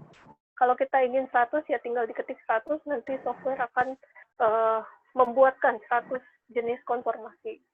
Jadi tentu saja semakin banyak konformasinya akan semakin baik, karena semakin besar peluang kita untuk menemukan konformasi yang stabilnya. Tapi kalau terlalu banyak juga akhirnya menjadi tidak efektif. Jadi pencariannya tidak selesai-selesai. Kalau sudah diatur juga sama, nanti kita tinggal run, tinggal di launch.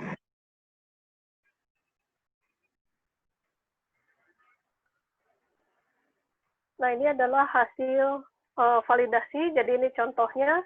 Jadi setelah selesai, kalau di Autodoc itu kita akan dapat filenya dengan format DLG. Untuk format DLG itu bisa kita buka. Ini contohnya saya buka dengan Notepad. Jadi kita bisa lihat di sini ada clustering. Jadi kebetulan ini adalah saya run dengan run 100. Nah, untuk run 100, pencarian 100 konformasi bisa saja akan terbentuk beberapa cluster. Jadi dia akan mengelompokkan untuk yang hasilnya itu didefinisikan mirip. Jadi ini adalah contoh simulasi yang baik karena si clusteringnya hanya satu. Jadi memang betul posisi terbaiknya adalah konformasi di daerah tersebut sesuai dengan parameter yang diatur. Jadi ini adalah parameternya yang tadi digunakan untuk proses redocking. Nah, kemudian kita bisa lihat bahwa untuk yang konformasi yang terbaik itu punya energi -11 ini. Nah, ini adalah tampilannya ketika kita bandingkan dengan struktur kristalnya. Jadi yang merah ini adalah ligan alami yang kita download dari PDB. Kemudian yang hijau itu adalah hasil redocking-nya dengan nilai RMSD 1,17 angstrom. Jadi artinya parameter ini dinyatakan valid dan kita bisa gunakan parameter ini untuk melakukan docking ligan uji kita. Jadi ini adalah contohnya. Untuk visualisasi juga banyak cara yang bisa kita lakukan untuk menampilkan apakah akan dibuat seperti ini. Jadi di sini saya tampilkan seluruh proteinnya, kemudian di sini adalah ligannya, atau ditampilkan dengan mode permukaan seperti ini, bahwa terlihat bahwa di sini ada suatu celah, kemudian ligan kita bisa menempati celah tersebut. Atau saya ingin lihat lebih dalam terkait interaksinya dengan asam amino, jadi bisa ditampilkan seperti ini. Jadi terlihat bagian atom mana yang berinteraksi dengan si asam amino. Kemudian masalah yang berikutnya suka muncul di docking adalah kita seringkali menemukan gambar seperti ini, di mana gambarnya itu berwarna merah, atau jika ditampilkan pada 3 dimensi terlihat ada titik-titik merah di ini. Nah, jadi ini adalah suatu unfavorable bond, jadi seharusnya tidak ada interaksi yang seperti ini, dan ini disebabkan kebanyakan itu adalah masalah steric. Jadi karena kita buat si makromolekulnya itu rigid, hanya ligan yang mampu bergerak, bergeraknya pun terbatas, jadi hanya sebatas torsinya, maka sangat dimungkinkan konformasi yang terbentuk itu adalah kondisi yang tidak optimum. Jadi hal ini akan menyebabkan kita jadi salah mengambil kesimpulan, karena seolah-olah, oh ini adalah ligan yang jelek karena nilai delta G-nya sangat positif. Padahal nilai positif tersebut hanya disebabkan karena ada bagian kecil, jadi ini adalah suatu ligan yang ukurannya cukup besar, kemudian ada sebagian kecil yang memiliki unfavorable bond. Kemudian karena unfavorable bond di sini adalah membuat nilai yang sangat positif, kemudian itu menjadi dominan. Seandainya bagian ini kita bisa perbaiki, sebetulnya kesimpulannya akan menjadi lebih baik. Jadi itu adalah kelemahan dari docking. Nah, untuk menyempurnakan metode docking, jadi untuk mengatasi masalah-masalah yang seperti ini juga, kita bisa memanfaatkan simulasi dinamika molekul. Jadi sedikit mengulas tentang simulasi dinamika molekul. Nah, untuk simulasi dinamika molekul, ini adalah suatu simulasi yang menjelaskan pergerakan dari partikel pada suatu sistem molekul. Jadi kalau tadi di docking itu kan kita lihat seperti 2 dimensi, jadi selama proses pencarian pun tidak ada yang kita amati. Jadi yang bekerja software dengan algoritmanya, kita hanya dapat hasil akhirnya, konformasinya seperti apa. Kalau pada molekular dinamik, ketika suatu atom itu bergerak, kita bisa lihat, kita bisa visualkan si pergerakan atomnya seperti apa. Nah, untuk pergerakan itu dihitung berdasarkan persamaan Newton, jadi F sama dengan M kali A, dan ini adalah hukum yang dipakai untuk menghitung. Kemudian prinsipnya itu adalah mekanika klasik. Jadi prinsip untuk melakukan molekular dinamik ini adalah mekanika klasik. Nanti pada slide berikutnya kita lihat apa yang dimaksud. Nah, yang perlu jadi perhatian adalah untuk molekular dinamik, walaupun ini bagus untuk mengamati pergerakan partikel, jadi di sini kelemahannya adalah dia tidak mampu untuk menganalisis pemutusan atau pembentukan ikatan kimia seperti ikatan kovalen. Jadi yang dimungkinkan kita amati misalnya pembentukan atau pemutusan ikatan hidrogen itu masih dimungkinkan, atau elektrostatik itu bisa. Tapi kalau ikatan kovalen itu tidak bisa dimodelkan dengan simulasi ini. Jadi untuk ikatan kovalen itu ikatan yang sangat kuat dan pergerakan elektronnya sangat cepat. Jadi untuk mempelajarinya harus digunakan perhitungan kimia kuantum. Jadi ini sedikit mengulas tentang mekanika kuantum dan mekanika molekul, itu bedanya apa. Jadi kalau mekanika molekul, itu kajiannya kita anggap semua atom itu adalah sebagai bola, di mana bola yang satu dengan bola yang lain itu dihubungkan dengan suatu pegas seperti ini. Jadi untuk bola satu dengan bola dua tentu saja bisa meregang atau bisa memendek si ikatannya. Nah, kalau misalkan pada mekanika kuantum, di sini tidak lagi bicara tentang bola, memperlakukan atom itu adalah kumpulan dari inti dan elektron. Jadi perhitungannya jauh lebih rumit. Jadi tidak ada lagi bola satu, bola dua, tidak ada. Yang dikenal adalah sekumpulan-sekumpulan elektron. Jadi ini menyebabkan kenapa dia bisa digunakan untuk perhitungan yang terkait dengan ikatan kovalen, karena di situ dihitung si elektronnya. Nah, secara perhitungan tentu saja berbeda. Jadi kalau mekanika molekul, dia menggunakan prinsip yang klasik, jadi bahwa energi total itu dihitung dari energi ikatan dan non-ikatan. Jadi ini lebih sederhana hitungannya, sedangkan mekanika kuantum itu tentu saja dia menggunakan persamaan-persamaan yang lebih rumit, atau yang kita kenal dengan persamaan Schrödinger.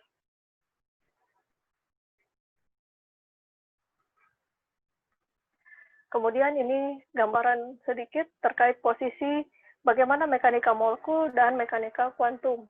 Nah, jadi secara umum mekanika molekul itu tentu saja dari akurasi akan lebih rendah karena dia hanya memperlakukan semua atom itu adalah sebagai bola. Dia tidak memperhitungkan adanya inti, adanya elektron, itu tidak diperhitungkan.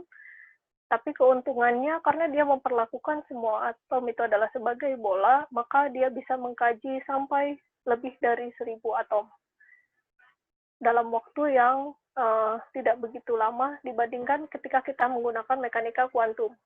Jadi ketika kita menggunakan mekanika kuantum, dihitung satu persatu elektronnya, sedangkan masing-masing atom pun jumlah elektronnya beda-beda. Tapi dihitung elektronnya satu persatu. Itu yang menyebabkan perhitungannya menjadi sangat lama dan tidak efektif apabila digunakan untuk sistem yang jumlah atomnya itu besar.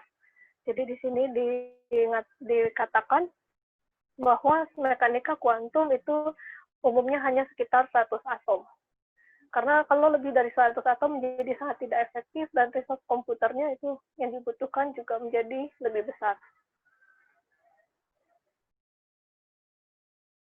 Ini sedikit saya tampilkan terkait evaluasi hasil MD. Sebetulnya apa yang membedakan MD dengan docking. Jadi untuk evaluasi ini tadi di tahapnya ada tahap ekuilibrasi. Jadi pada tahap ekuilibrasi itu kita bisa mengamati dari waktunya, apakah kita lihat temperaturnya. Kan tadi kita melakukan pemanasan, kemudian kita cek sistem kita sudah stabil belum temperaturnya.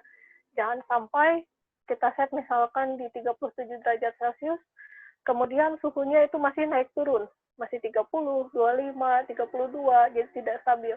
Jadi kalau kita ingin studi di 37 derajat Celcius, jadi harus dipastikan sebelum masuk ke proses production line itu suhu sistem sudah stabil di 37 derajat Celcius. Begitu juga dengan tekanan dan seterusnya. Untuk energi pun sama, jadi kita bisa lihat seiring perjalanannya waktu, bagaimana profil energi di setiap titik. Kemudian ini ada RMSD yang tadi, jadi RMSD konsepnya sebetulnya mirip dengan RMSD di docking, bahwa dia hanya melihat perbedaan.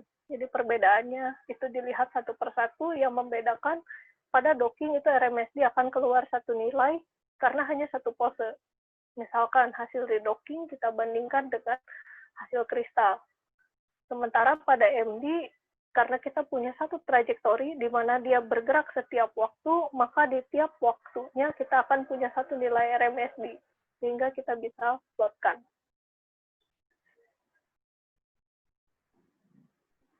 Jadi ini juga yang menarik dari MD, kita bisa lihat pergerakannya seperti apa. Ini contohnya. Jadi ini senyawa, kebetulan di sini ada nitro ya, jadi kita sangat mudah mengamati. Di sini berwarna merah, itu atom O. Kita bisa lihat ketika hasil docking itu posenya seperti ini. Pada titik 0, itu adalah hasil yang diperoleh pada saat kita docking. Tapi ketika kita MD, ternyata pose ini itu tidak stabil, sehingga kita bisa lihat seiring berjalan waktu, posisi ini berputar. Sehingga di akhir kita lihat bahwa si gugus nitro ini ternyata menghadap ke atas. Jadi sebetulnya hasil yang kita peroleh dari docking bisa saja tidak optimum, bukan hasil yang optimum. Jadi tetap saja perlu data tambahan kalau kita ingin mengklaimkan apakah hasil yang kita dapatkan itu sudah menggambarkan keadaan yang sebenarnya. Jadi ini adalah salah satu contohnya. Ini dibuatkan trajektorinya dalam gambaran 2 dimensi untuk melihat perubahannya. Tapi sebetulnya kalau ditampilkan dalam bentuk animasinya jadi seperti ini. Ini contoh yang lain. Kita bisa lihat posisi ini adalah posisi yang kita peroleh ketika kita docking. Jadi ini adalah suatu struktur DNA, kemudian ada suatu struktur ligan kecil, ini porfirin. Kemudian kita lihat bahwa porfirin mampu masuk ke bagian DNA seperti ini. Ini adalah pose yang kita dapat pada saat kita docking. Nah, kemudian untuk cerita bagaimana sih porfirin ini berinteraksi dengan DNA, kita tidak bisa menjawabnya dengan docking. Tapi ketika kita lakukan MD, kita bisa menjawab, oh ternyata ketika porfirin itu masuk ke bagian DNA seperti ini, kemudian dia berinteraksi, dan ternyata seiring berjalannya waktu, si struktur DNA itu menjadi terbuka dan menghasilkan aktivitas yang lain tentu saja karena struktur DNA-nya berubah. Jadi setelah 100 nanosecond misalkan, ini adalah si posenya. Pose ketika dia 100 nanosecond, dan pose ini tidak akan pernah kita dapatkan kalau kita hanya melakukan docking, karena si makromolekul selalu kita set dalam keadaan rigid. Jadi di kelebihannya ketika kita lakukan MD. Kemudian satu lagi, ini adalah contoh yang menarik juga. Jadi ini adalah estrogen. Tadi kita tahu bahwa tamoxifen itu sudah terbukti bahwa dia itu antagonis terhadap estrogen, kemudian kita lakukan simulasi untuk melihat. Jadi yang di sini itu adalah si tamoxifennya, ini struktur besarnya adalah estrogen. Kita lihat bahwa tamoxifen ternyata cukup stabil. Setelah sekian lama dia tetap di sekitar sini. Dan ini adalah struktur si proteinnya. Kita bandingkan, kita sebut saja misalkan di sini asetamid, kita ingin lihat apakah asetamid punya pose interaksi yang sama dengan tamoxifen. Nah, kita misalkan saja, kalau terlihat di awal itu adalah asetamidnya ada di dalam. Kemudian setelah sekian lama dia keluar dari si makromolekul. Nah, ketika kita docking, kita akan dapat kesimpulan, oh asetamid juga mirip kok kayak tamoxifen, dia bisa ada di binding pocket, dia punya interaksi apa, kita bisa jelaskan berdasarkan hasil docking. Apakah hasilnya valid? Tentu saja tidak. Karena ketika kita lanjutkan studi dengan MD, oh ternyata asetamid tidak stabil kok di binding pocket. Setelah sekian lama, dia keluar dari binding pocket. Artinya asetamid memang tidak punya afinitas terhadap si estrogen. Jadi harus berhati-hati dalam menarik kesimpulan, khususnya untuk studi interaksi. Nah, di sini ditampilkan untuk nilai delta G. Jadi untuk nilai delta G ini adalah untuk tamoxifen, kemudian untuk asetamid. Karena kita tahu bahwa si asetamid ini keluar dari binding pocket, maka seharusnya tidak perlu dihitung nilai delta G-nya. Karena ketika dia keluar dari sistem, maka seharusnya nilai delta G itu pasti akan positif. Karena ketika dia keluar dari si makromolekul, sudah tidak ada yang menahan dia dan dia bergerak bebas di sistem. Nah, tapi di sini saya coba paksa dia software untuk menghitung, untuk membuktikan bahwa ketika kita memaksakan dia untuk dihitung, maka akan diperoleh suatu nilai yang positif. Jadi ini membuktikan bahwa ketika nilai delta G positif itu, ya memang kondisinya si ligand kita itu akan keluar. Jadi di sini ingin menjelaskan juga hati-hati untuk mengklaimkan hasil docking, kemudian kita klaimkan sebagai aktivitas itu sangat berbahaya karena banyak kesalahan yang mungkin terjadi. Oke, jadi cukup sekian paparan dari saya. Saya kembalikan ke Pak Daryono sebagai moderator. Oke, terima kasih Bu Siska atas kuliahnya yang saya kira sangat lengkap. Nah, Bapak Ibu sekalian mendapat bonus sebenarnya yang terkait dengan simulasi dinamika molekular, karena awalnya kita tidak ingin untuk menampilkan dulu, tapi karena ini ada kaitannya terhadap bagaimana kita mempelajari interaksi suatu ligand dengan reseptor dalam hal ini. Jadi saya kira ada tambahan yang saya kira Bapak Ibu bisa manfaatkan sebagai tambahan pengetahuan. Nah, untuk berikutnya ada saya ingin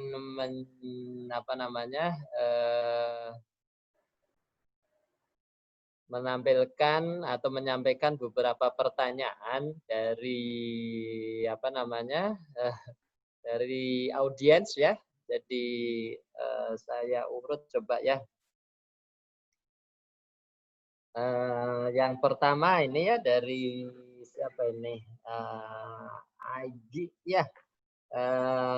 Untuk docking dan MD yang baik struktur X-ray atau NMR, maksudnya struktur protein atau enzim yang diperoleh dari pengukuran menggunakan alat X-ray single crystal atau menggunakan NMR resolusi tinggi ya. Jadi NMR itu kalau NMR biasa juga tidak bisa digunakan. Ini perlu membutuhkan saya kira untuk NMR yang digunakan untuk penentuan struktur itu biasanya 500 MHz ke atas atau biasanya seringnya sih 700-an ya.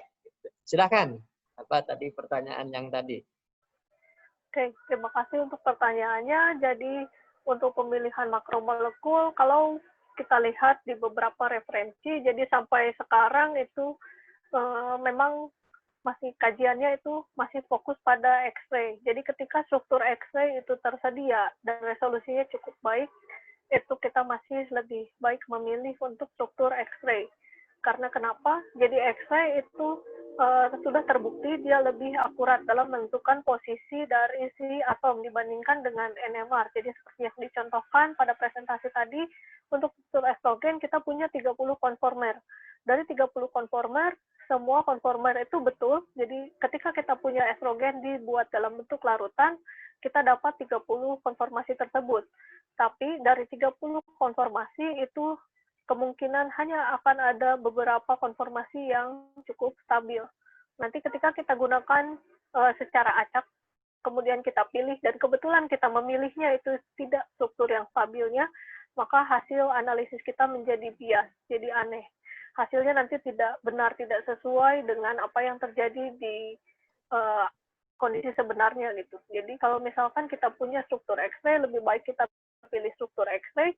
Tentu saja ada kekurangannya karena X-ray jadinya hanya satu pose dan sangat kaku, tapi hal itu bisa kita lakukan. Misalnya kita relaksasi dulu, misalkan dengan MD kita atur, kita gunakan struktur X-ray, tapi kita nanti atur dulu. Kita lakukan MD supaya si struktur makromolekulnya misalnya berada pada suhu tubuh. Jadi kita punya konformasi ketika protein tersebut ada di suhu 37 derajat Celcius. Atau kalau nanti memang di akhir akan dilakukan MD semua, ya tidak perlu. Jadi struktur X-ray tersebut kita ambil, kita gunakan untuk docking. Setelah ada kompleksnya, jadi terkompleks dengan ligand, baru kita lakukan MD untuk melihat pose yang sebenarnya itu seperti apa. Mungkin saya rasa dengan MD itu sekarang tingkat akurasi akan lebih meningkat dibandingkan kita hanya berpatokan pada docking saja. Mudah-mudahan bisa menjawab pertanyaannya. Oke, ya. Ini ada pertanyaan lain ya. Jadi saya acak ya Bapak Ibu ya, apa namanya? Yang bertanya. Ini dari Manado ya. Jadi jika reseptor yang kita download tidak ada native ligandnya sebagai inhibitor atau sebagai apalah ya, tergantung dari aktivitas si native ligandnya terhadap reseptor ya. Kalau misalnya tidak ada native ligandnya, apakah tidak bisa divalidasi gitu ya untuk maksudnya validasi protokol dockingnya. Enggak, silakan. Ya, kalau kita kembali lagi ke konsep validasi, tentu saja hal yang seperti itu membuat kita tidak bisa memakai si protein tersebut untuk validasi. Karena kita validasi pakai apa? Dia tidak punya si native ligandnya. Nah, jadi pada kasus seperti itu, bagaimana solusinya?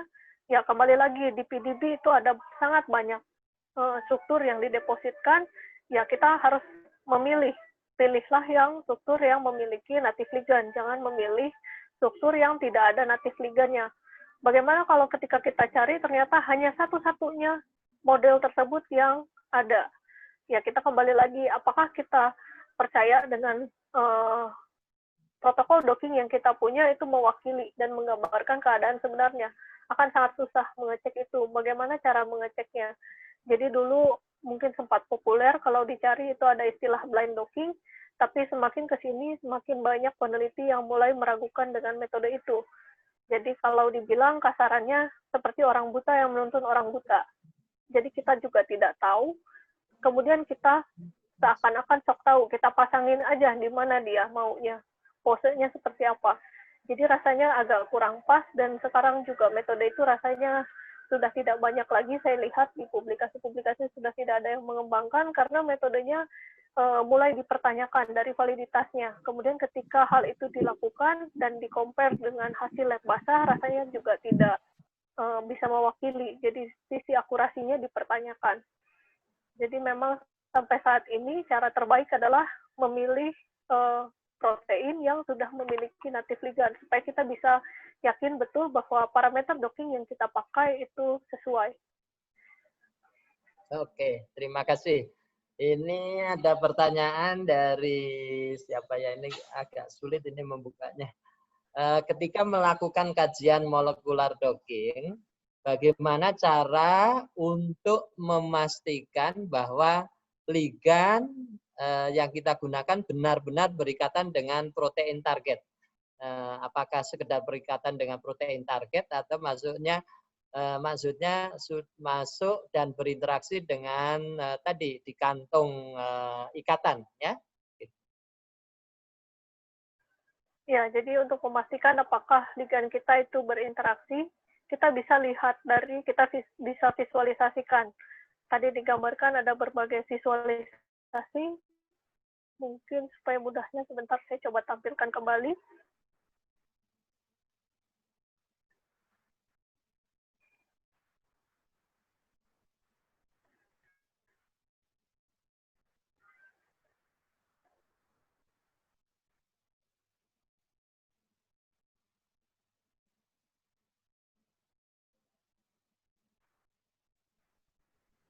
Bisa terlihat ya di screen-nya. Jadi kita bisa lihat visualisasi docking. Kalau kita ingin mengetahui secara detail bagaimana ligan kita itu berinteraksi dengan protein, kita bisa tampilkan seperti ini. Jadi kita bisa lihat kita punya ligan itu atom-atom apa saja yang berinteraksi dengan si asam aminonya. Jadi ini hanya tampilan singkatnya, jadi gambar 2 dimensinya. Ini saya buat dengan software Discovery Studio. Nah, kalau kita masuk ke Discovery Studio, sebetulnya di sana juga kita bisa dapatkan informasi yang jauh lebih lengkap daripada gambar ini. Jadi misalkan di sini, ini adalah atom N yang berwarna biru, akan diinformasikan bahwa atom N misalkan ini berinteraksi dengan alanin.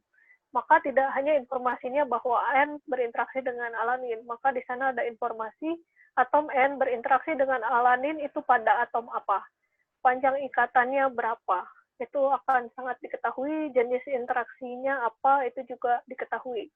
Jadi sebetulnya kita bisa lihat. Nah, mungkin untuk justifikasi interaksi atau tidak, ya memang harus seperti ini. Kalau kita hanya menampilkannya seperti ini, kita lihat, oh dia masuk, tapi masuk apakah berinteraksi atau tidak akan tergambarkan lewat gambar ini, atau dibuat dalam bentuk seperti ini pun tidak. Jadi di sini hanya ingin menunjukkan ketika tidak ada ligannya, kita bisa putar-putar si gambar protein, kita bisa lihat bahwa di sini ada suatu celah, ada suatu lubang, di mana ligan kita memang bisa masuk, lalu kita lakukan docking, kita tes, oh ternyata setelah docking, ligan kita betul masuk ke binding pocket tersebut. Nah, informasi detailnya tentu saja harus merujuk pada visualisasi interaksi yang seperti ini. Mungkin seperti itu. Oke, ya. Berikutnya mungkin ini satu. Dalam suatu makromolekul ada atau terdapat beberapa ligan. Bagaimana cara memilih ligan asli yang baik atau sesuai? Apakah ada kriteria khusus untuk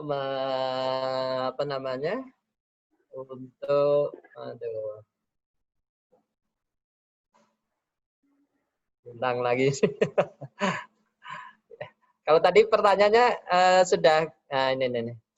Dalam suatu makromolekul ada atau terdapat beberapa ligan. Bagaimana cara memilih ligan asli yang baik atau sesuai, apakah ada kriteria khusus dalam pemilihan ligan asli atau native ligan? Nah, jadi cara memilihnya tadi seperti sudah disampaikan. Jadi kalau kita lihat pada web protein data bank itu ada informasi terkait makromolekul, kemudian di bawahnya ada informasi tentang molekul kecil.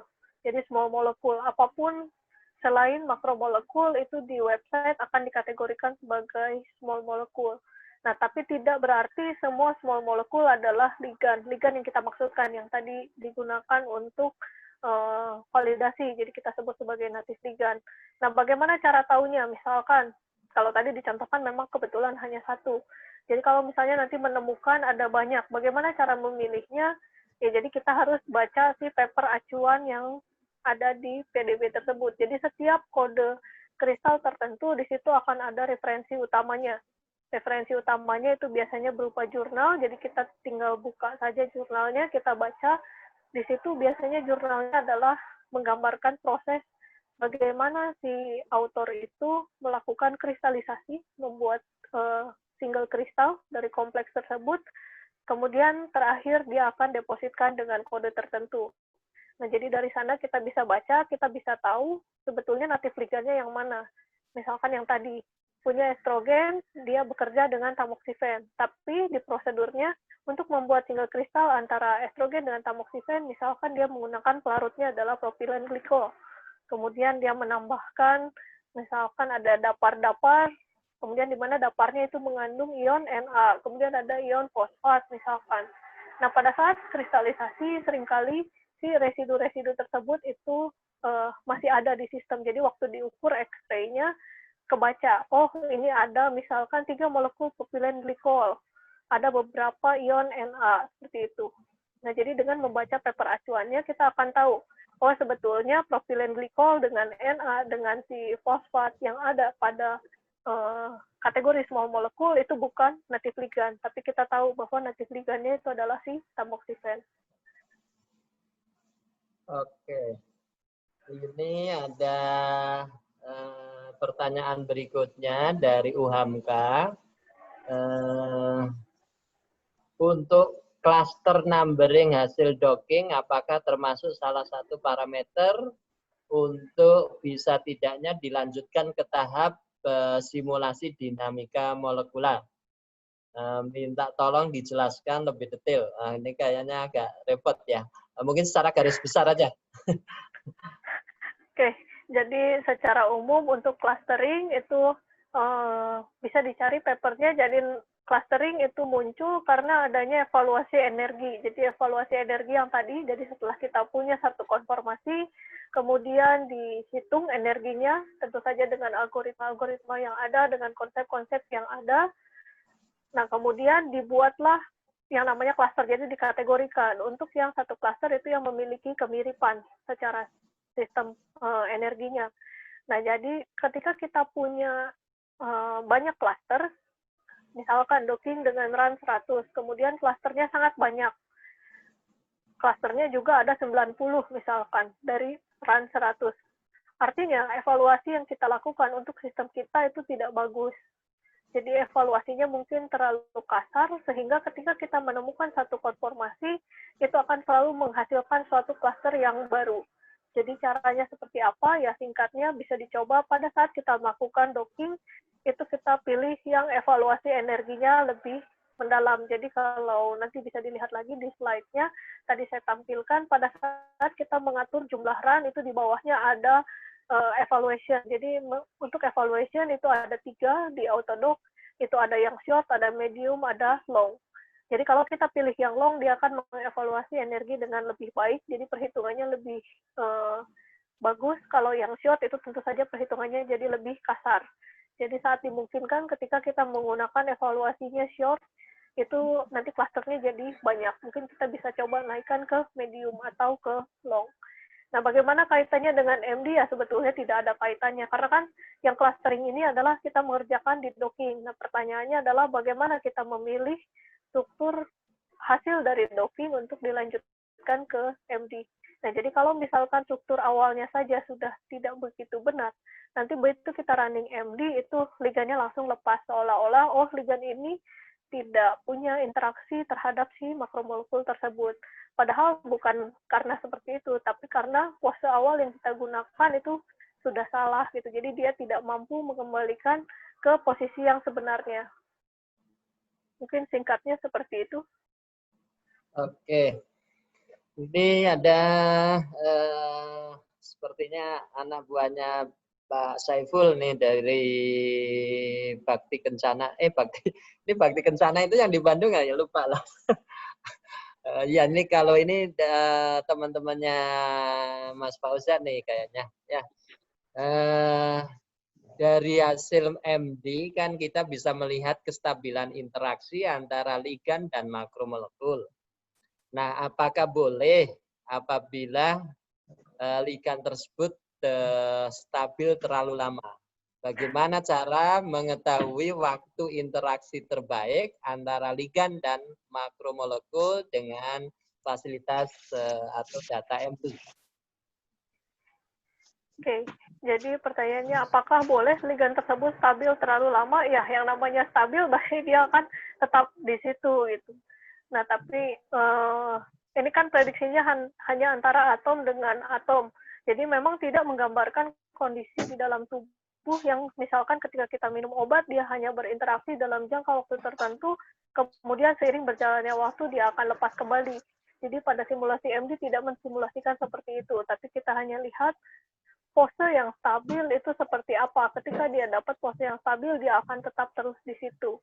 Nah, jadi itu yang dimaksud dengan si stabilitas. Jadi kita bisa lihat ketika, kayak tadi contoh yang animasi tamoxifen, jadi ketika si tamoxifen memang betul dia punya interaksi terhadap si estrogen, selama simulasi dia akan terus berada di situ.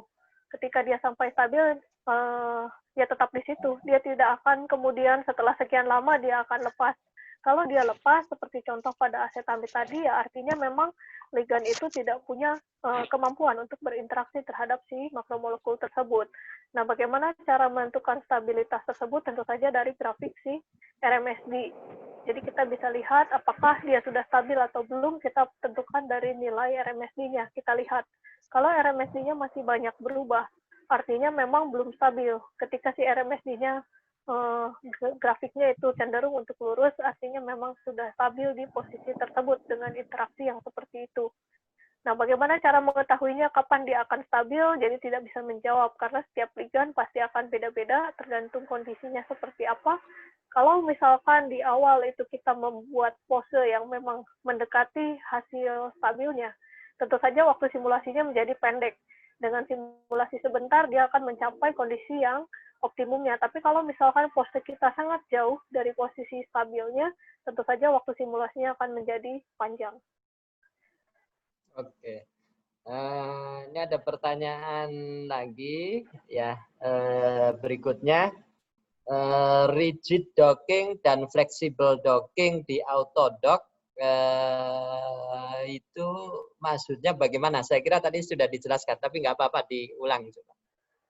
Oke, jadi mengulang sedikit. Jadi untuk rigid docking itu artinya ya protein yang kita punya atau makromolekul yang kita punya, kemudian ligan yang kita gunakan juga semuanya dibuat dalam keadaan rigid. Jadi seperti kita main puzzle. Jadi hanya mencocokkan saja posisinya di mana, kurang ke kiri kah, kurang ke kanan, ke atas, ke bawah, tapi tidak ada pergeseran dalam arti rotasi seperti itu. Jadi kalau misalkan fleksibel, jadi fleksibel di docking itu terbatas. Jadi untuk ligan sendiri itu kita bisa atur torsinya. Jadi tadi di slide sebetulnya sudah ada, nanti bisa kalau sudah di-share bisa dicek kembali. Jadi ada penggambaran atau ada pengaturan untuk mengatur torsi untuk ligan. Jadi ketika kita masukkan ligannya, misalkan suatu rantai lurus seperti alkana, jadi untuk alkana itu kan banyak ikatan-ikatan tunggal yang bisa berotasi. Nah, untuk kasus seperti itu, kita bisa atur rotasinya. Akan dibuat maksimumkah, akan dibuat nolkah. Kalau kita nolkan si rotasinya, maka kita akan melakukan docking dengan mode rigid. Tapi ketika kita maksimalkan torsinya, kita akan lakukan dia dengan fleksibel. Oke.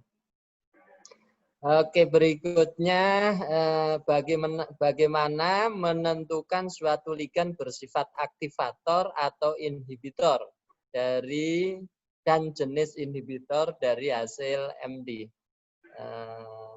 Ya, coba itu pertanyaannya coba. Oke, jadi sekali lagi saya ulang bahwa yang kita bahas hari ini itu adalah terkait dengan studi interaksi, di mana studi interaksi ini hanya betul-betul kajian interaksi satu atom dengan atom yang lainnya. Jadi kalau sampai ke aktivitas itu masih sangat jauh sekali. Jadi apakah ini sebagai aktivator atau sebagai inhibitor? Sebetulnya kita tidak akan pernah bisa mengklaim. Begitu saya lakukan docking, kemudian saya klaim, oh punya saya hasil docking lebih bagus, maka dia aktivator. Atau misalnya hasil saya lebih bagus, maka ini adalah inhibitor. Jadi itu adalah salah. Jadi konsep seperti itu memang sempat ramai, mungkin publikasinya sudah berapa tahun ke belakang itu seperti itu, Tapi ke sini orang mulai menyadari bahwa ketika kita mengkomparasi hasil komputasi dengan hasil eksperimental lab basah itu tidak bisa seperti itu. Jadi banyak faktor yang harus dipertimbangkan. Nah, ketika hasil docking itu kita perbaiki dengan hasil MD, terkait aktivitas memang tidak bisa secara langsung diklaimkan, walaupun MD tadi sudah lebih baik, kita sudah memasukkan faktor pelarut, kita sudah memasukkan faktor ion, tapi tetap saja kita tidak bisa mengklaimkan. Kalau sebagai hipotesa awal saja itu masih dimungkinkan, tapi bukan berarti langsung mengklaimkan si aktivitasnya. Kita bisa lihat bagaimana ketika interaksi antara ligan kecil dengan suatu makromolekul, kemudian dia mengubah si struktur sekunder dari makromolekul. Misalkan struktur sekunder proteinnya menjadi berubah. Lalu kita bisa bandingkan ketika kita punya suatu protein yang berkompleks dengan inhibitor, posenya seperti apa, konformasinya seperti apa. Ketika kita punya struktur sekunder protein dengan suatu aktivator, itu kemudian struktur sekundernya seperti apa. Sebagai screening awal, hanya untuk hipotesa awal itu bisa seperti itu, tapi itu masih sangat mentah. Jadi bukan berarti, oh ini sama kok, posenya struktur sekundernya sama dengan aktivator, maka ligan saya juga bersifat sebagai aktivator. Jadi hati-hati untuk menyimpulkan seperti itu, apalagi kalau sampai hal ini kesimpulannya disampaikan ke publik. Jadi itu akan menyebabkan salah tafsir seolah-olah itu adalah benar. Padahal perjalanan untuk dia ngeklaim sampai aktivator atau inhibitor itu masih sangat jauh. Masih harus diteruskan apakah dia dengan pembuktian secara in vitro, in vivo, pokoknya harus ada pembuktian secara lab basah. Oke, ya jadi mungkin saya sedikit menambahkan ya, ini yang bertanyakan tadi siapa ya, lupa lagi dari IPB ya.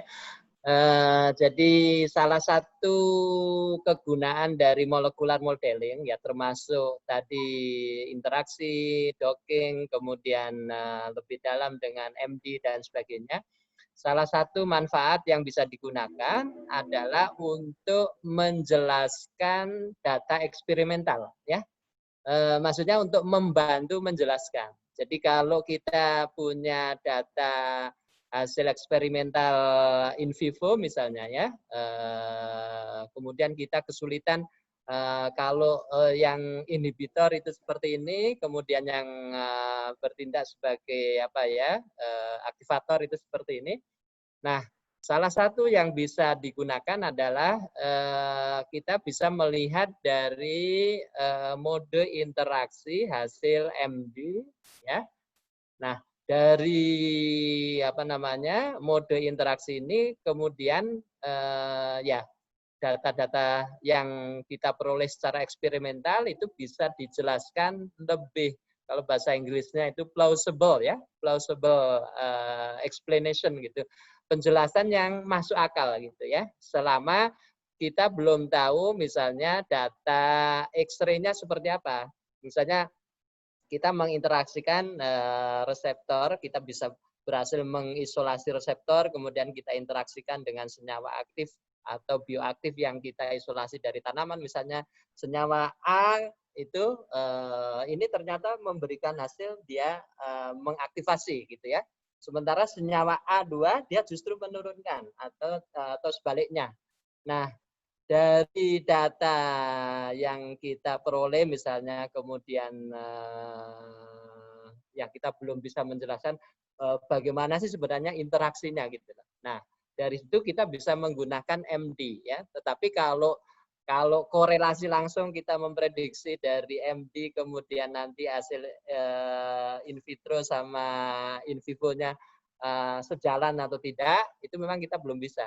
Yang bisa adalah kita combine ya, jadi kita gabungan bersama. Jadi seperti di kami, khususnya untuk adik-adik atau mahasiswa kami yang S3 itu pekerjaan yang selalu kami tuntut adalah satu mendesain molekulnya dan mempelajari ya seperti ini ya dengan komputasi, kemudian step kedua kalau perlu screening ya screening, kemudian hasil senyawanya apakah ada di komersial atau tidak, kalau tidak ada ya harus mensintesis atau juga memodifikasi strukturnya. Dari situ kemudian menguji in vitro ya.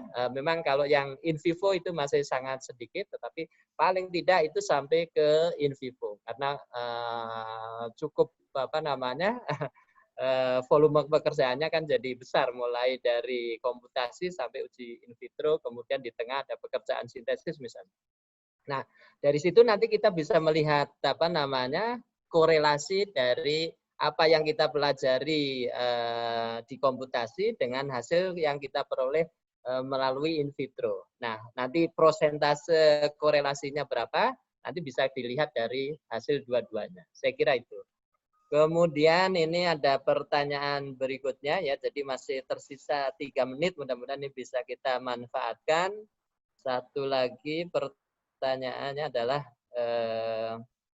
apakah bisa menentukan farmakofor dari docking? Nah, ini saya kira pertanyaan yang kurang pas ya. Tapi sebenarnya bisa juga sih apa namanya dari 2 dimensi itu nanti yang kelihatan berinteraksi mungkin bisa. Ya, silakan dijelaskan. Oke, jadi untuk menentukan farmakofor dari hasil docking, jadi sebetulnya sangat sulit ya, maksudnya docking itu adalah suatu prediksi interaksi atom, kemudian kita ingin menjelaskan yang lebih expert, jadi farmakofor. Jadi bagian mana dari si molekul kita yang memberikan aktivitas, itu akan sangat sulit. Jadi mungkin kalau mau menentukan farmakofor, pendekatan yang mungkin bisa dipakai itu ketika kita melakukan studi farmakofor. Jadi kita cari suatu ligand yang memang betul sudah terbukti aktif terhadap si reseptor tersebut, sudah diketahui secara pasti aktivitasnya dari eksperimental juga dia memang bagus, memang aktif. Kemudian kita lihat si struktur kristalnya, kemudian kita langsung modelkan. Jadi tidak di docking. Jadi misalkan tadi kita sudah tahu tamoxifen memang betul sudah terbukti betul terhadap si estrogen, lalu kita ingin lihat kira-kira bagian mana ya mungkin kita bisa manfaatkan interaksi dari si pose dari si tamoxifen tersebut. Tapi kembali lagi apakah betul, tentu saja sudah tidak ya. Jadi karena kondisi struktur kristal tamoxifen dengan estrogen pun itu sudah berbeda kondisinya dibandingkan dengan kondisi yang ada di dalam tubuh. Ketika kita lakukan docking kemudian kita lanjutkan dengan MD, itu pun juga kondisi yang tidak menggambarkan tubuh 100%.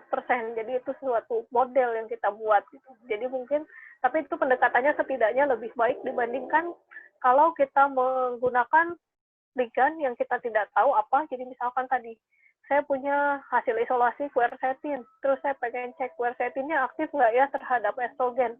Lalu saya dockingkan si quercetin itu ke estrogen, lalu dari hasil docking saya simpulkan, oke, jadi quercetin mampu berinteraksi dengan estrogen dengan farmakofor seperti ini. Saya rasa itu suatu pendekatan yang salah gitu. Jadi tidak pas, maksudnya bukan seperti itu maksudnya. Oke, mungkin satu lagi ya ini pertanyaan karena ini pertanyaan terakhir yang bisa saya lihat.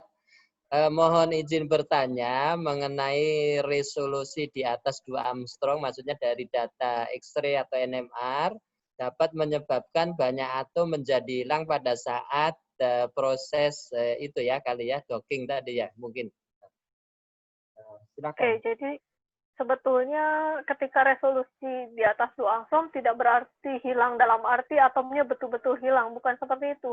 Jadi mungkin ilustrasi yang paling mudah dibayangkan adalah kamera. Ketika kita punya suatu kamera di HP misalkan, mungkin dulu kamera di HP itu sangat jelek. Jadi ketika kita gunakan kamera HP untuk memfoto orang misalkan, terus gambarnya itu tidak begitu jelas, jadi agak-agak blur, seolah-olah kalau kita lihat, oh kok orang itu hidungnya nggak ada ya, karena gambarnya relatif blur. Tapi kalau kita gunakan kamera yang sangat bagus, jadi yang kualitas pengambilan gambarnya sangat bagus, bahkan mungkin ketika kita foto orang, orangnya ada jerawatan pun kita bisa lihat, oh ternyata itu di mukanya ada jerawatnya, satu hal yang sangat kecil kita bisa lihat. Jadi mungkin itu ilustrasi yang paling dekat yang bisa saya sampaikan, mungkin bisa dibayangkan. Jadi untuk X-ray pun seperti itu. Jadi ketika kualitas dari X-ray-nya itu sangat rendah, jadi seolah-olah si struktur kristalnya itu jadi tidak lengkap. Yang kita amati ketika kita download si strukturnya, oh kok ini atomnya hilang, oh kok asam amino ini hilang, harusnya di nomor 20 nih ada alanin, alaninnya nggak ada. Seolah-olah si alaninnya hilang. Padahal kalau hasil di eksperimental itu alaninnya ada gitu. Tapi waktu kita lihat atau analisis dengan X-ray pada saat dikristalkan itu tidak terbaca. Jadi waktu kita download, oh alaninnya tidak ada, atau alaninnya ada tapi N-nya tidak ada, atau O-nya tidak ada, H-nya hilang. Jadi seperti itu maksudnya. Mungkin bisa lebih terbayang. Oke, ya Bapak Ibu sekalian, ini sudah jam 12 lebih ya. Jadi sekali lagi kami menyampaikan terima kasih atas partisipasi Bapak Ibu sekalian pada seri perkuliahan CEDD pada pagi hari ini. Nah, insya Allah nanti minggu depan kita lanjutkan dengan homologi modeling, dan terakhir nanti ada bagaimana memprediksi toksisitas dari suatu molekul ya. Nah, kami sedang membuat apa namanya khususnya yang terkait beberapa hal yang kita paparkan pada seri perkuliahan ini. Di APTFI kami sedang membuat channel YouTube ya. Memang nanti ada channel YouTube yang APTFI dan juga ada channel mungkin yang apa namanya agak terpisah gitu ya. Tapi mudah-mudahan ini bisa kami apa namanya selesaikan selekasnya. Nanti sejumlah video yang sudah kita rekam nanti akan disiapkan oleh Mbak Kurnia untuk dikirim ke kami untuk kami upload di channel APTFI. Sekali lagi terima kasih kepada Bu Francisca atas perkuliahan dan juga penjelasan beberapa hal teknis yang terkait dengan bagaimana mempelajari interaksi suatu ligan dengan reseptor pada pagi hari ini. Dan kepada panitia, Mbak Kurnia dan kawan-kawan, kami menyampaikan terima kasih banyak atas support dan fasilitasinya, sehingga Bapak Ibu sekalian bisa sama-sama untuk meningkatkan apa namanya, ya menambah informasi dan pengetahuan di banyak hal ya untuk seri perkuliahan kefarmasian. Sekali lagi terima kasih. Selamat siang. Assalamualaikum warahmatullahi wabarakatuh. Waalaikumsalam warahmatullahi wabarakatuh. Terima kasih kepada para peserta dan terutama untuk Bu Francisca atas kesediaannya mengisi kuliah kefarmasian APTFI. Sejatinya nanti siang akan ada kuliah lagi tentang farmasi bahan alam kelautan, akan tetapi karena satu dan lain hal akan diundur ke hari Jumat tanggal 7 ya, pukul 16. Jadi untuk hari ini satu sesi tentang CADD ini saja. Terima kasih, nanti akan kami sampaikan lagi poster pemberitahuan jadwalnya. Selamat siang, Assalamualaikum warahmatullahi wabarakatuh. Saya izin untuk end meeting ya teman-teman semua, semoga sehat selalu. Waalaikumsalam warahmatullahi wabarakatuh. Salam sehat untuk semua. Semuanya. Terima kasih Ibu, Bapak. Ya.